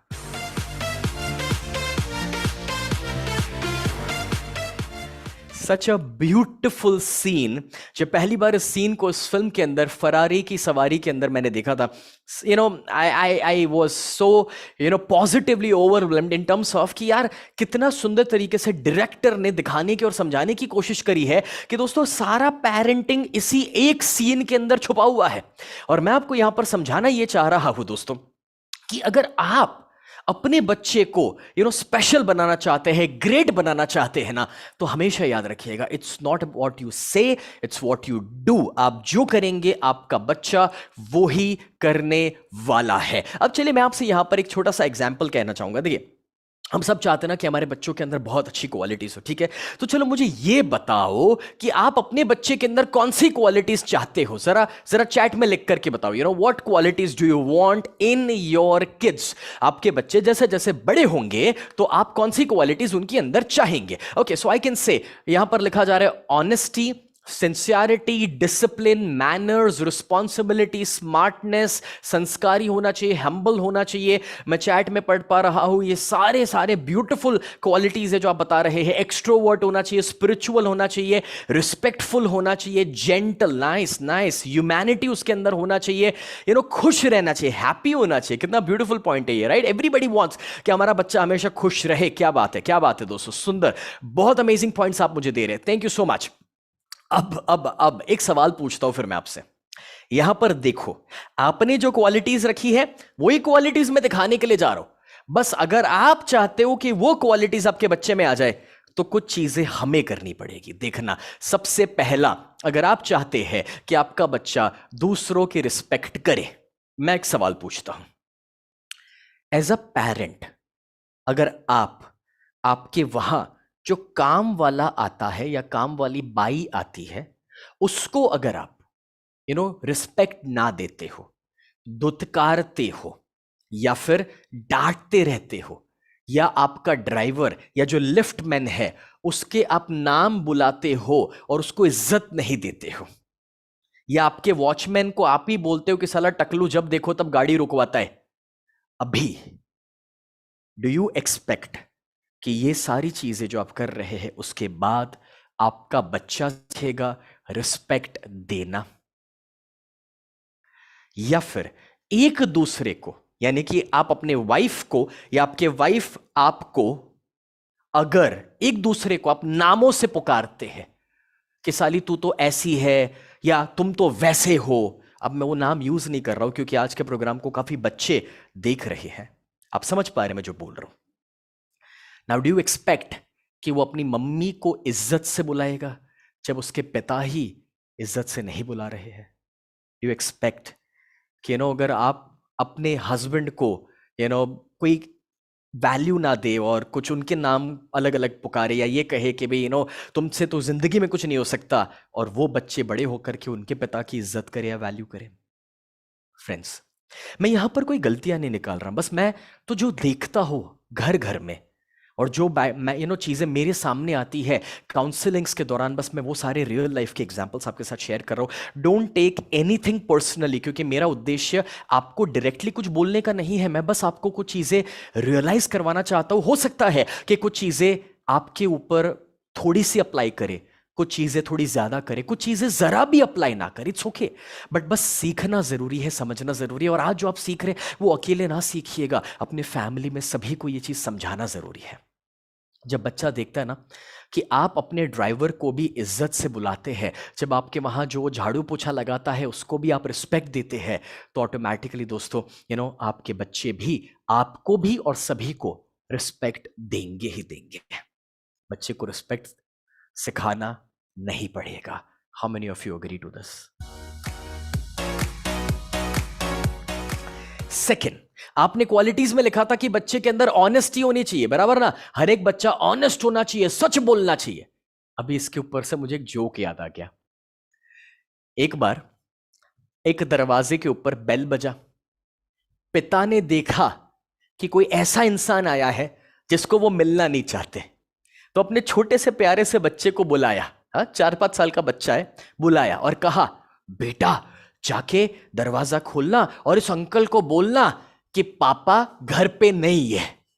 ओके, तो बच्चे को जो बोला गया उसने किया, वो जाके दरवाजा खोला और दरवाजा खोल करके कहता है कि अंकल मेरे पापा ने बोला है कि वो घर पे नहीं है। सी, किड्स को तो पता ही नहीं है कि झूठ बोलना क्या होता है। अब आप ही बताओ कि उनको ऑनेस्टी सिखाने की जरूरत भी है? सच तो यह है दोस्तों, डिसऑनेस्ट होना वो हमसे सीखते हैं, सीखते नहीं सीखते। हाँ, मेरे पिता हमेशा ये एग्जाम्पल देते थे, बहुत सारे पेरेंट्स को दे चुके हैं, और मेरे फादर हमेशा कहते थे कि तुम अगर छुट्टी मार के घर बैठे हो, क्योंकि आज इंडिया पाकिस्तान का मैच है, तुमको मैच देखना है, फिर जब बॉस का फोन घर पे आए और तुम बीवी को फोन दे दो ये कहते हुए कि भाई तुम जरा बोलो मेरे बॉस को कि आज मेरी तबीयत खराब है इसीलिए मैं ऑफिस नहीं गया, और आपका बच्चा ये सारी चीजें देख रहा है, और फिर आप एक्सपेक्ट करते हो कि बच्चा फ्यूचर में सच बोलेगा। Now that does not work, right? So friends, उनकी ऑनेस्टी हमारी ऑनेस्टी पर डिपेंड करती है। तीसरी क्वालिटी जो हम चाहते हैं हमारे बच्चों में हो, हार्ड वर्किंग। तो यारो हमें भी तो हार्ड वर्किंग बनना पड़ेगा या नहीं बनना पड़ेगा? हाँ, अभी इसका जवाब आपके पास है ही है। हम चाहते हैं कि हमारे बच्चे ऑर्गेनाइज्ड रहे, राइट? लेकिन एज अ मदर, अगर हम अपने घर को, अपने रूम को ठीक ना रखे, साफ सुथरा ना रखे, ऑर्गेनाइज ना रखे, तो हमारे बच्चे भी अपने रूम को और अपनी चीज़ों को ऑर्गेनाइज शायद नहीं रख पाएंगे। And along with that being flexible, right? हम चाहते हैं ना हमारे बच्चे फ्लेक्सिबल रहे, यानी कि ऐसी परिस्थिति और ऐसे सिचुएशंस भी आए तो उसमें भी कंफर्टेबल रहे।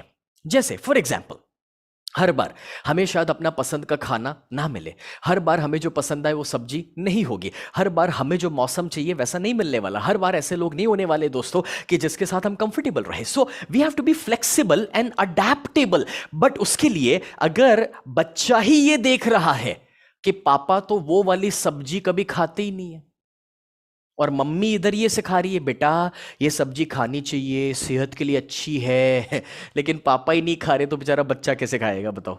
हाँ, so it's all about being flexible yourself. हाँ, अगर आप फ्लेक्सिबल है आपके बच्चे ऑटोमेटिकली दोस्तों फ्लेक्सिबल हो जाएंगे। सो मेरे फादर हमेशा हमारे साथ एक छोटी सी गेम खेलते थे। ये एक रियल गेम है और इस गेम के अंदर से आप अपने घर परिवार में बड़ा सा चेंज ला सकते हैं और ये प्रैक्टिकल टेक्निक है जो आप अपने घर में फॉलो कर सकते हैं। इस गेम को सुनिएगा, इस टेक्निक को सुनिएगा।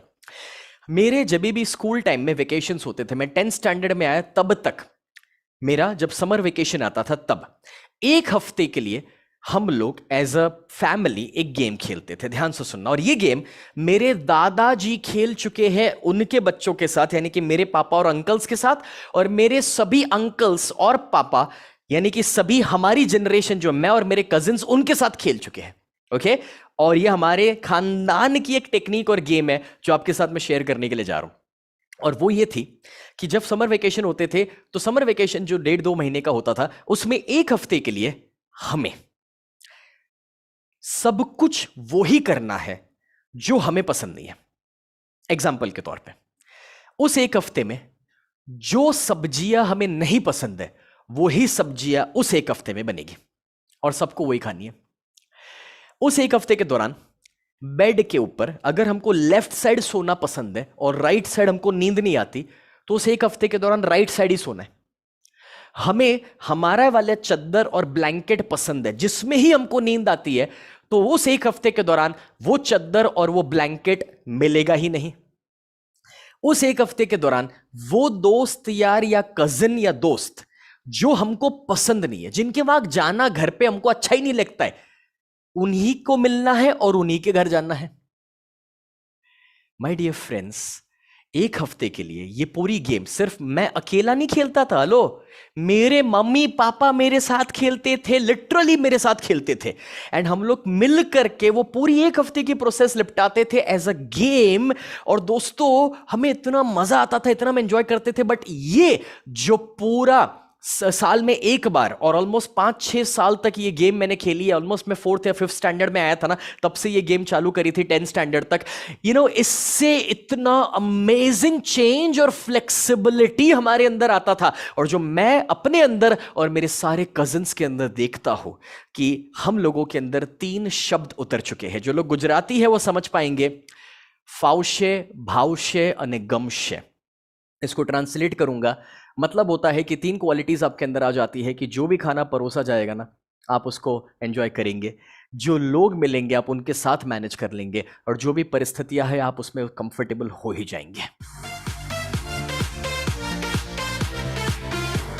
आप अपने कंफर्ट जोन को टोटली ब्रेक कर देंगे, and that's something so beautiful. And मैं सच बताऊं दोस्तों, आज मैंने अपनी जिंदगी में ये चीज करने के बाद मैं आपको एक हैरानी वाली चीज बताता हूं। फ्रेंड्स, आज मेरी जिंदगी में कोई कमी नहीं है। मैं अपना इंट्रोडक्शन नहीं देना चाहता, मगर जो आप में से जानते हैं कि आज 1 लाख स्क्वायर फीट का मेरा घर है। आज 8 गाड़ियां हैं मेरे पास, कभी मर्सिडीज, BMW या लैंड रोवर की बात करूं या पर्सनल जिम की बात करूं, व्हाटएवर दैट माइट बी। मगर आज भी सारी फैसिलिटीज होने के बाद कोई मुझसे कहे, जो मैं हर दिन कर रहा हूं, कि चाहे AC है, कंफर्ट है, बट हर दिन 1 से 1.5 घंटे मैं जिम में जाके पसीना बहाता हूं, वो अनकंफर्ट को उठाने का मेरे अंदर ट्रेनिंग मुझे मिला हुआ है। जब मैं ट्रैवल करता हूं, कहीं काम की जरूरत पड़े, तो मैं 12-12 घंटे खुद आज भी ड्राइव कर लेता हूं, चाहे ड्राइवर की आदत है, उसके बाद भी उस अनकंफर्ट को उठाना या उसमें फ्लेक्सिबल होना मेरे लिए पॉसिबल है। या आज कितने भी आदमी लोग साथ रहते हैं, बट जब मैं देखता हूं कि यार वो लोग सामान ज़्यादा उठा रहे हैं, तो कभी वो 20 किलो का बैग खुद उठा लेने में मुझे कभी शर्म नहीं आई है। या अगर कुछ ना मिले, कोई व्हीकल नहीं है, खुद का गाड़ी अवेलेबल नहीं है, तो ऑटो रिक्शा में बैठकर जाने में भी मुझे कोई शर्म नहीं है। मैं कहना ये चाह रहा हूं इस एग्जाम्पल के द्वारा किसी हम अपने बच्चों को दोस्तों ऐसा नहीं बनाना चाहते कि जिसमें वो राजा के माफिक मजेदार जिंदगी जी, और जो लोग ये कहे कि सर हमने जो दुख और तकलीफें देखी ना, हम अपने बच्चों को वो दिन कभी नहीं देखने देंगे। बट मैं आपको यह कहना चाहूंगा भैया, आपने जो दुख और तकलीफों का सामना किया ना, इसीलिए आप इतने अच्छे बने हैं, इसीलिए आप जिम्मेदार बने हैं, इसीलिए आप मैच्योर्ड हुए हैं। दोस्तों, मैं चाहता हूं कि आपके बच्चे वो परिस्थितियों का सामना करें।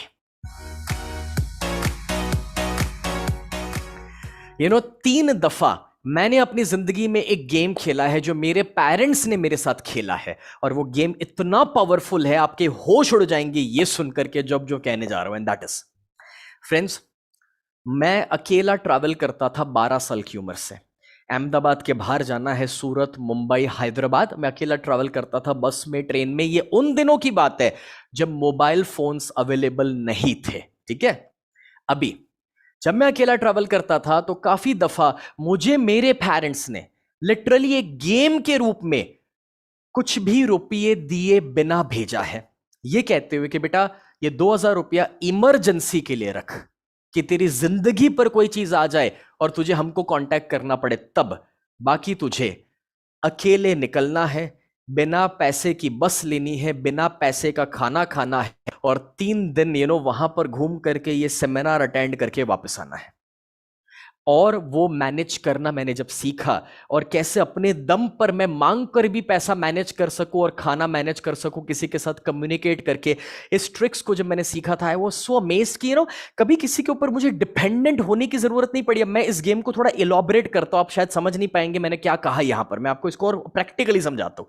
फ्रेंड्स, इसके बारे में मैंने बहुत सारे लोगों के साथ शेयर किया, और इसका मैं आपको एक प्रैक्टिकल एग्जाम्पल देता हूं। दोस्तों ध्यान से सुनना, मेरे काफी अच्छे दोस्त हैं सौजी भाई ढोलकिया, ये सूरत के डायमंड किंग है, ठीक है। इनका 10,000 करोड़ का टर्नओवर है, 1.3 बिलियन डॉलर्स की इस इंसान की नेटवर्थ है। ये इनके बेटे को जब पढ़ाई करके फॉरेन से इंडिया वापस आए थे ना, तो ये सेम गेम खिलाए थे, एक्सपेरिमेंट करवाए थे। और वो क्या था कि वो अपने बेटे को डायरेक्टली अपनी गद्दी पर, अपनी सीट पर, अपनी कुर्सी पर नहीं बिठा दिए, वो उसको 1 महीने तक भेज दिए। वो बड़ी डिग्री पाके आया, उसके बाद 1 महीने तक भेज दिए चेन्नई यानी कि साउथ के कोई गांव में, जो भाषा उनके बच्चे को नहीं आती थी उस जोन में भेजा, जो उधर कोई जानता नहीं था उस जोन में भेजा, और उधर भेज करके 5,000 रुपए दिए थे कि भाई इमरजेंसी में तू यूज करेगा, बाकी इसको यूज नहीं करना है। और ये कहा बेटा 1 महीना तुझे खुद के दम पर पैसा कमा के आना है, कहीं पहचान यूज नहीं करनी है, मोबाइल यूज नहीं करना है।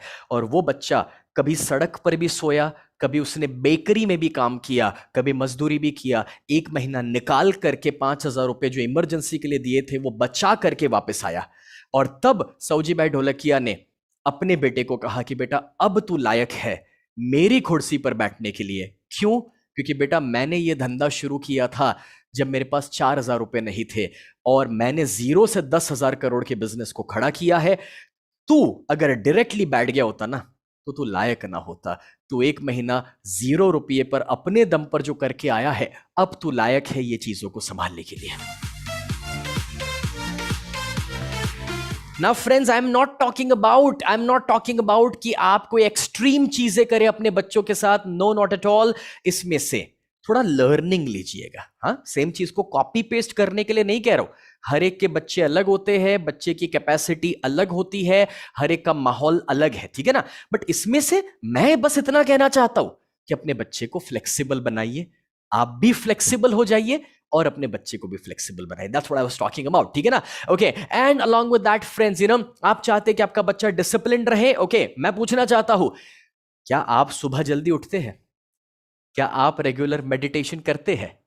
पता है मैंने 4 साल की उम्र पे मेडिटेशन करना शुरू क्यों किया था? उसका कारण था क्योंकि मैंने अपने मम्मी पापा को रोज मेडिटेशन करते हुए देखा था, इसीलिए मैं उनके बाजू में बैठना शुरू कर दिया था, जबकि मुझे नहीं पता था मेडिटेशन होता क्या है। आप योग करोगे आपके बच्चे भी करेंगे, आप एक्सरसाइज करोगे धीरे धीरे आपके बच्चे भी करना शुरू करेंगे। It's just about you being discipline. अच्छा, आपके अंदर अच्छी आदतें हैं, आपके बच्चों के अंदर अच्छी आदतें आएंगी। आपको मालूम है, जब मेरा जन्म हुआ था तो मेरे माता पिता ने चाय कॉफी पीना छोड़ दिया था, बंद कर दिया था, क्योंकि वो नहीं चाहते थे कि स्नेह को यानी कि मुझे ऐसी कोई भी आदत लगे। And friends, I am so grateful to them कि बिकॉज ऑफ देम मैं 25 साल का हो गया, तब तक मैंने चाय कॉफी को चखा नहीं था। 25 साल की उम्र के बाद जब मेरा मेजर ट्रैवलिंग शुरू हुआ, काफी सारा काम शुरू हुआ, तब धीरे धीरे मैंने कॉफी लेना शुरू किया। चाय मैंने आज दिन तक नहीं चखी है, और कॉफी भी हफ्ते में एक आध बार जब जरूरत पड़ती है तब मैं लेता हूं।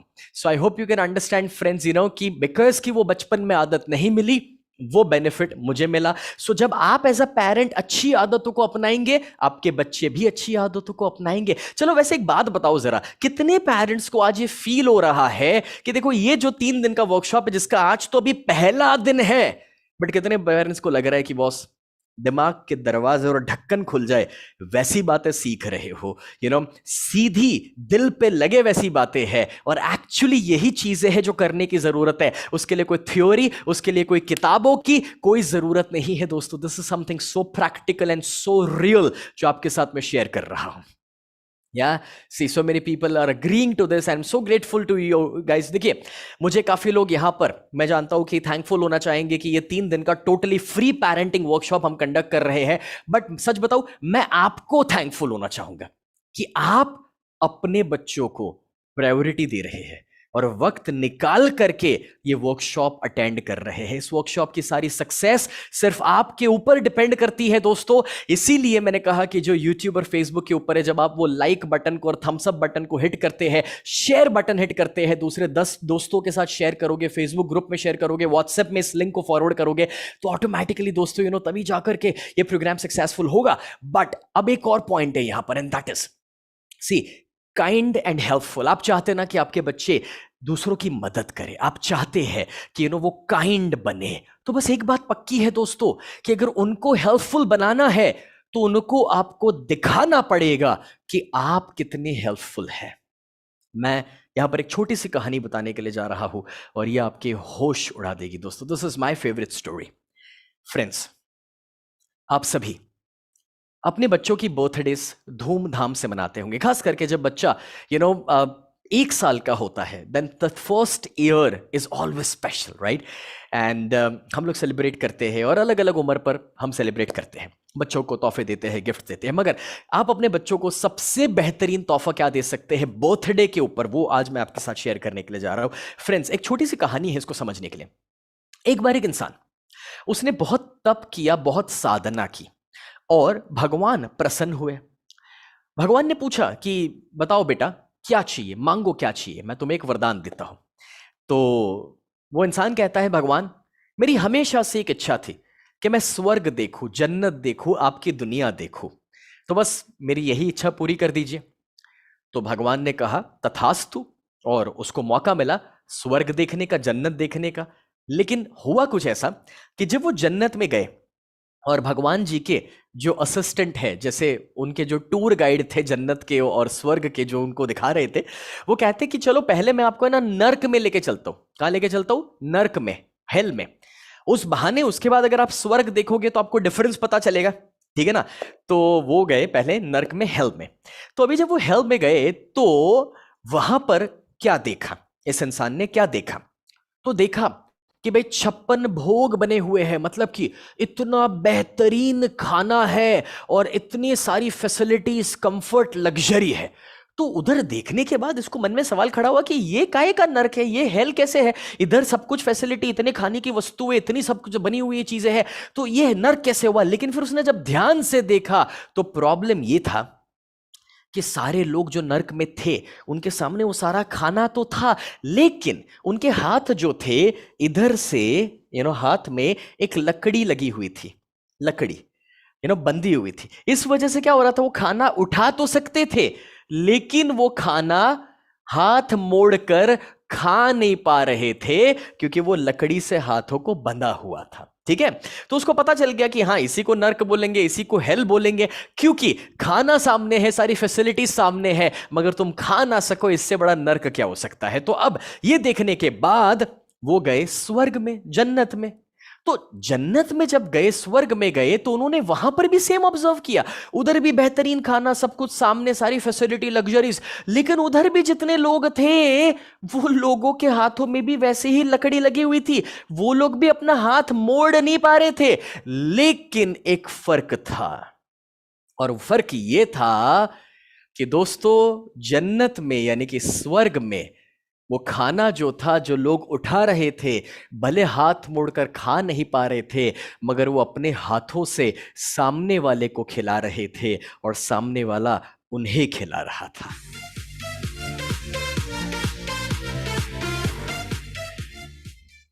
फ्रेंड्स, इस कहानी के द्वारा मैं तो बस आपको इतना ही समझाना चाहता हूं दैट जब हमारे बच्चे का बर्थडे आता है ना, वो एक मेमोरी बन जाती है। See, that's always a special day for us and for the kid. और बहुत सारे फोटोग्राफ्स, वीडियोस लेने वाले हैं उस दिन में। तो अभी उस दिन पे जो खर्चा हो रहा है, और ज्यादातर खर्चा किस चीज का हो रहा है? ज्यादातर खर्चा हो रहा है दोस्तों, थोड़ा दिखावा करने के लिए। हाँ, दिखाने के लिए कि उस दिन हम महंगे और अच्छे वाले कपड़े पहने और अपने बच्चे को बेहतरीन तैयार करें, और फोटोग्राफ्स और वीडियोस लिए जाए, और उसके लिए स्पेशल फोटोग्राफर को भी बुलाया जाए, और महंगा वाला केक बनवाया जाए, और उसके लिए महंगे तोहफे लेकर आए, और डेकोरेशन करे, या कोई बड़ी होटल में पार्टी दे दे। मगर वो सारा जो खर्च हो रहा है, उससे हम अपने बच्चे को यह सिखा रहे हैं कि बेटा, तू स्पेशल है, दुनिया में कोई और स्पेशल नहीं है, तू स्पेशल है, और तुझे कंज्यूम करना है। तो जब 1 साल के बच्चे को आपने बारबी डॉल या हॉट व्हील्स लाके दे दिया, जब वो 5 साल का होगा तब वो कहेगा कि पापा अब मुझे वो रिमोट कंट्रोल वाली गाड़ी चाहिए। फिर वो 10 साल का होगा तब कहेगा कि मुझे वो बड़ी साइकिल चाहिए। और जब 15 साल का होगा तब बोलेगा कि आईफोन और 2 व्हीलर चाहिए। इससे कहीं ना कहीं डिमांड्स बढ़ सकती है, संभावना है दोस्तों।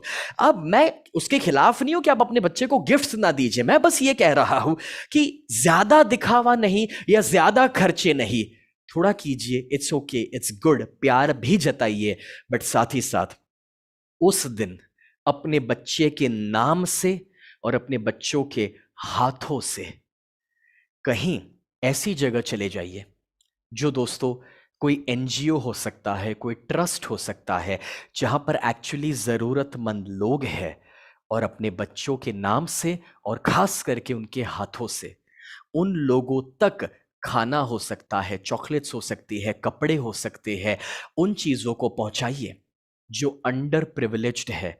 इससे 2 काम होंगे। एक, ना कि सिर्फ आप अपने बच्चे को देना सिखाएंगे, काइंड होना, हेल्प हो करना सिखाएंगे, बट उससे भी बढ़कर के उसको ये रियलाइज करवाएंगे कि हमारे पास कितना सब कुछ है, और बेटा, हम तुम्हें कितना सब कुछ दे रहे हैं, और दुनिया में ऐसे कितने लोग हैं जिनके पास इतना भी नहीं है दोस्तों, दूर दूर तक उतना भी नहीं है जो बेटा तुम्हारे पास है।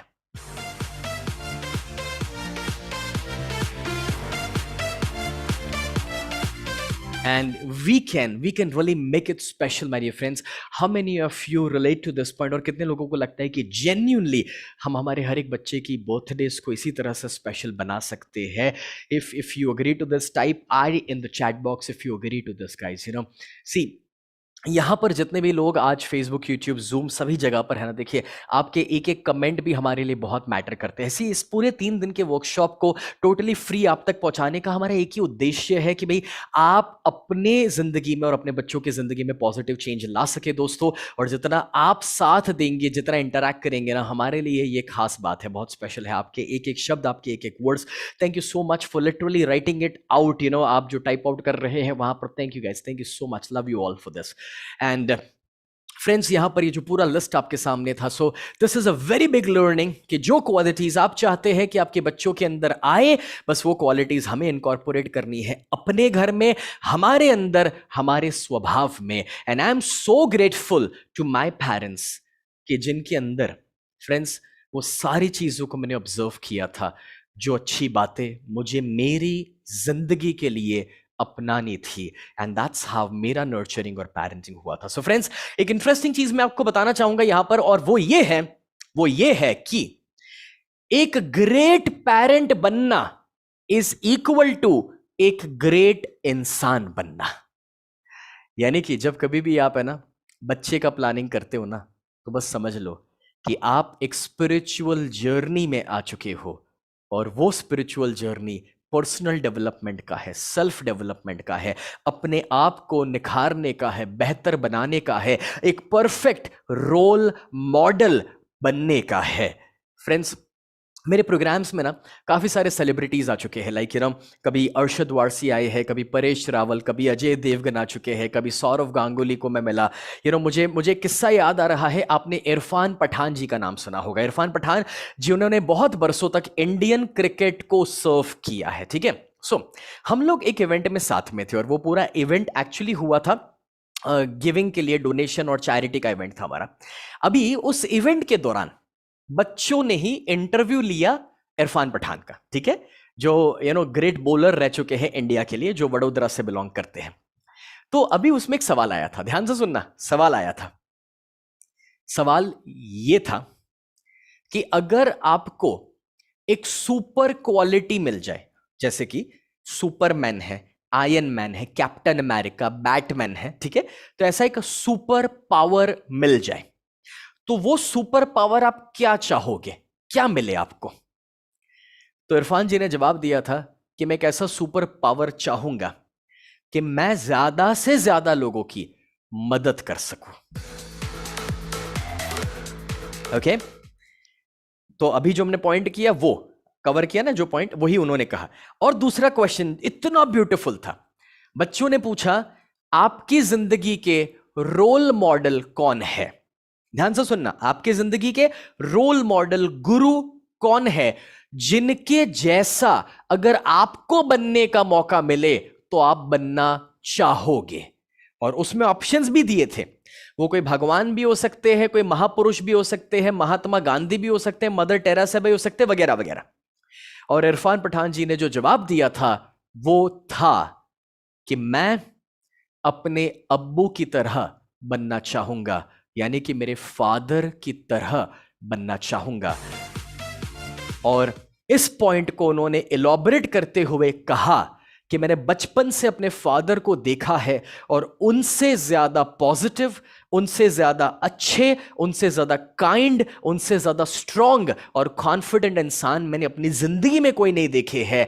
और अगर मैं 10% भी अपनी जिंदगी में उनके जैसा बन पाऊंगा तो मैं उससे अपनी जिंदगी का एक बहुत बड़ा अचीवमेंट मानूंगा। एंड फ्रेंड्स, इस एग्जाम्पल से मैं आप सभी को यह कहना चाहता हूं कि अगर आप अपने बच्चों से पूछे कि वो क्या बनना चाहेंगे, किसकी तरह बनना चाहेंगे, नो डाउट अगर वो कहते हैं कि वो सचिन तेंदुलकर या विराट कोहली बनना चाहते हैं, या वो स्वामी विवेकानंद या फिर बिल गेट्स बनना चाहते हैं, तो उसमें कुछ गलत नहीं है। बट मैं कहना यह चाहता हूं कि कहीं उनके उस लिस्ट में हम शामिल हो, ये बहुत जरूरी है दोस्तों। जब बच्चा ये कहे कि मम्मी मैं आपकी तरह बनना चाहती हूं या चाहता हूं, या डैडी आप ही मेरी जिंदगी के सुपरमैन है, आप ही मेरे कैप्टन अमेरिका है, प्रोबेबली इससे बड़ा इस जिंदगी में कोई और सर्टिफिकेट, डिग्री, अचीवमेंट, प्रॉफिट या बैंक बैलेंस और कुछ भी नहीं हो सकता है जो जीते जी हम कमा सकते हैं।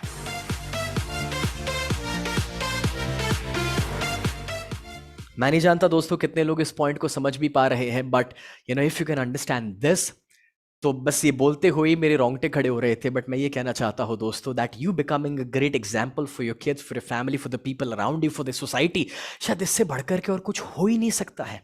एंड दिस इज वॉट मैं इवन अपनी टीम के साथ शेयर करता हूं कि मैं हमेशा एक ऐसा इंसान अपनी टीम के लिए, एक बॉस, एक लीडर बनना चाहता हूं कि जो मैं चाहूंगा कि वो बने, ना कि मैं सिखाऊं कुछ और मैं जिंदगी कुछ अलग जी रहा हूं, right? So friends, I hope you can understand कि as a parent this has to be your goal and this has to be your number 1 focus. So friends, यहां पर मैं एक सवाल पूछना चाहता हूं, कितने पेरेंट्स आप में से चाहेंगे? अच्छा एक बात देखिए, हमें 10:15 बजे खत्म करना था, बट मैं और 5 मिनट ले रहा हूं। Is that okay? Is that fine? Alright, thank you so much guys. See मेरे लाइव सेशंस में ये हमेशा होगा कि मैं ओवर डिलीवर करूंगा। फ्री प्रोग्राम है ना, तो भी मैं ओवर डिलीवर करूंगा, ये होने ही वाला है। ओके, सो मेक श्योर कि आप इनफ टाइम लेकर बैठते हैं। सो गाइस, मैं ये कहना चाह रहा हूं कि जो लोग आज मेरे साथ अंत तक रहने वाले और 5 मिनट, उनको मैं एक बहुत बड़ी गिफ्ट देने वाला हूं, या बहुत बड़ी गिफ्ट। और जो लोग 3 दिन अटेंड करेंगे ना, उनको सबको एक बहुत बड़ा तोहफा है जो मैं देने वाला हूं, because I love those people कि जो शुरू करते हैं और उस चीज को कंप्लीट करते हैं, पूरा भी करते हैं। ओके, सो आपके लिए आज भी एक गिफ्ट है और 3 दिन के अंत पर भी एक गिफ्ट है, बट वो मैं लास्ट में शेयर करूंगा। लेकिन उससे पहले मैं पूछना यह चाहता हूं दोस्तों कि कितने पेरेंट्स ये चाहेंगे कि आपके बच्चे स्मार्ट बने, आपके बच्चे इंटेलिजेंट बने, आपके बच्चे अपने इंटेलिजेंस के द्वारा ज्यादा सफल हो जाए, आपके बच्चे आगे जब लाइफ में बढ़े तो ज्यादा पैसा कमा सके, बड़े इंसान बन सके और लोगों की मदद भी कर सके। How many parents would love this? Right, everyone. Okay, in that case जब आप सभी हां कह रहे हैं और कुछ लोग हाथ भी ऊपर कर रहे हैं, सो वो पॉइंट अपने ऊपर भी अप्लाई होता ना। हेलो, सी, जब आप अपने बच्चे को ये कहते हैं, बेटा तेरा बेस्ट फ्रेंड रवि वो फर्स्ट आया, 95% लाया, और तू देख, तो कभी है ना, बच्चे बोलते नहीं है लेकिन उनके मन में भी ऐसा तो आया ही है कि पापा आप भी वो अशोक अंकल को देखो ना जो आपके बेस्ट फ्रेंड है, वो मर्सिडीज लेके आए, आप कब लाओगे? फ्रेंड्स, मैं कहना यह चाह रहा हूं दैट अगर आप अपने बच्चे को ये एग्जाम्पल दे रहे हैं तो मैं आपको यही कहना चाहूंगा कि कहीं आपको भी वो एग्जाम्पल बनना पड़ेगा ना, कि अगर आप चाहते वो सफल बने, वो बड़े इंसान बने, तो आपको भी बनना पड़ेगा। सी, इसलिए मैं कहूंगा कि पेरेंटिंग के अंदर बच्चों के ऊपर तो फोकस करना ही है, बट अपनी आपकी सफलता के ऊपर भी फोकस करना है, और हमें भी उतना पैसा फाइनेंशियली भी आगे बढ़ना है कि जिससे हम अपने बच्चों को वो एनवायरनमेंट दे सके और वो सारी फैसिलिटीज और रिसोर्सेज और टूल्स दे सके जो वो डिजर्व करते हैं। सी, आपको पता है मेरे पेरेंट्स ने जब उनकी कंडीशन खराब भी थी ना, तो भी अपने मम्मी ने मेरे गहने बेचकर और गिरवी रखकर भी मुझे सेमिनार और वर्कशॉप्स अटेंड करवाए हैं, या फिर वो सारे खर्च किए जो मेरे डेवलपमेंट के लिए जरूरी था। बट पॉइंट यही है, बॉटम लाइन ये है कि भी हम वो सफलता पाए और वो पैसा कमाए। अब अगर आप सही में ये चाहते हैं कि आप अपनी जिंदगी के लिए करें, तो मैं आज आपको लास्ट में गिफ्ट दूं उससे पहले दोस्तों एक अमेजिंग वर्कशॉप के बारे में बताना चाहूंगा, जस्ट इन 2 मिनट्स, बिकॉज ये हर पेरेंट को जरूरी है कि आप अटेंड करें। दोस्तों मेरा एक अपकमिंग वर्कशॉप आने वाला है और वो वर्कशॉप है you can be a millionaire. ये 4 घंटे का वर्कशॉप में आप में से कुछ लोग अटेंड कर चुके होंगे, बट जिन्होंने नहीं किया ना, ये लाइव वर्कशॉप के अंदर आप सीखते हैं कि फाइनेंशियल प्रॉब्लम्स का रूट क्या है और मिसकॉन्सेप्शंस जो पैसों को लेकर है, जो हमें तोड़ने की जरूरत है। सबकॉन्शियस लेवल पर हमें अपने आप को प्रोग्राम करना है, और अमीर लोग ऐसा क्या जानते हैं जो हम नहीं जानते, और वेल्थ क्रिएशन प्रोसेस कैसे हम अपनी जिंदगी के लिए संभव करें, इन्वेस्टमेंट कहां करें, पैसिव इनकम कैसे क्रिएट करें, और सबसे इंपॉर्टेंट एसेट्स कैसे बनाए। दोस्तों उसके साथ कुछ बोनस है कि हाई इनकम स्किल कैसे डेवलप करें। तो ये जो टोटल वर्कशॉप है 4 घंटे का लाइव वर्कशॉप, वैसे तो उसकी वैल्यू बहुत बड़ी है, बट फ्रेंड्स मैं बहुत ही कम वैल्यू के अंदर ये वर्कशॉप आपको देना चाहता हूं, जस्ट 299, बिकॉज मैं चाहता हूं हर एक पेरेंट कुछ ऐसा सीखे कि जिससे वो अपने बच्चों को बेस्ट रिसोर्सेज दे सके और उनको काबिल बना सके। और ये जो है कोई मार्केटिंग नहीं है, बस इतना ही कहूंगा कि ये पेड वर्कशॉप को करने के बाद भी मजा ना आए ना, तो पूरा पैसा वापस, मनी बैक। उसका रीजन इतना ही है दोस्तों कि मैं एक्चुअली आपकी लाइफ में एक पॉजिटिव चेंज क्रिएट करना चाहता हूं, और इसके लिए रजिस्टर करवाने के लिए आप जा सकते हैं youcan.snehadesai.com। दोस्तों it is a must workshop for all the parents. Okay, तो youcan.snehadesai.com, ये फोटो ले लीजिए, ये स्क्रीनशॉट ले लीजिए। ये जो लिंक मैं आपको दे रहा हूं, वहां पर आपको अपकमिंग डेट मिल जाएगा, टाइम मिल जाएगा कि ये प्रोग्राम कब होगा, कैसे होगा। ये ऑनलाइन होता है, जूम पर होता है, आप घर बैठ करके अटेंड कर पाओगे। So don't miss this workshop. लेकिन आज का तोहफा, आज के गिफ्ट, दोस्तों आज का दिन हम खत्म करें जो पिछले 1.5 घंटे से चल रहा है दोस्तों, डे 1, और डे 2 पर हम आगे बढ़े कल। उससे पहले क्या चाहोगे कि आज के प्रोग्राम का मैं आपको पीपीटी, जो आपने पीपीटी देखा स्क्रीन के ऊपर, देखा प्रेजेंटेशन, वो शेयर करूं जिससे आप घर पे रिवाइज कर सके, फैमिली मेंबर्स के साथ शेयर कर सके। ओके, सो आपको एक छोटा सा काम करना है। अगर आपको आज का पीपीटी चाहिए तो ना आपके फोन में टेलीग्राम डाउनलोड कर लो। जैसे व्हाट्सएप होता है वैसे टेलीग्राम होता है, ठीक है ना। सो टेलीग्राम अपने फोन में डाउनलोड कर लो अगर नहीं है तो, और अगर है तो अब काम करना है कि आपको इस लिंक के ऊपर जाना है। इसका फोटो ले लेना, ठीक है। इस लिंक पर जाना है टेलीग्राम में, या फिर टेलीग्राम में सर्च करना है पेरेंटिंग बाय स्नेह देसाई। तो या तो ये पूरा लिंक लिखो HTTPS वाला, और या फिर टेलीग्राम में जाके सर्च करो पेरेंटिंग बाय स्नेह देसाई। ओके, सो ये जब आप करोगे तो ऑटोमेटिकली आपको दोस्तों वहां पर टेलीग्राम का ग्रुप मिलेगा। आप उस ग्रुप में आ जाओ, और आज रात को अभी से 1 घंटे के अंदर मैं आपके साथ शेयर कर दूंगा ये PPT आज के दिन का रिवीजन करने के लिए। और आपको एक मजेदार बात बताऊं, जो लोग इस ग्रुप में रहेंगे, टेलीग्राम के ग्रुप में, 3 दिन के अंत पे जब ये वर्कशॉप खत्म होगा ना, मैं टेलीग्राम में आपके साथ एक दूसरा वर्कशॉप टोटली फ्री शेयर करूंगा, सारे उसके वीडियोस। और वो वर्कशॉप की वैल्यू 10,000 है, जो टोटली फ्री में शेयर करूंगा। मगर वो किसके लिए होगा? जो टेलीग्राम में होंगे और जो 3 दिन पूरे करेंगे उनके लिए होगा, ठीक है। देखो, फ्री में मैं खुशी से देना चाहूंगा, मगर उन लोगों को देना चाहूंगा जो इस प्रोग्राम की वैल्यू समझे, पूरा अटेंड करें, ना कि उन लोगों को जो थोड़ी देर आए और भाग जाए। मुझे उस ऑडियंस की जरूरत नहीं, मुझे डिसिप्लिन और कमिटेड ऑडियंस की जरूरत है। एंड फ्रेंड्स, आज का दिन यहां पर हम खत्म करें उससे पहले मेक श्योर कि आप YouTube के ऊपर अपने फैमिली मेंबर्स को आज रात को या कल सुबह आज का Day 1 अटेंड करवा ले, क्योंकि Day 2 जो है वो कल हम यहां पर वापस 9 बजे लाइव लेंगे, कल रात को Day 2। और पता है कल क्या सीखने वाले हैं?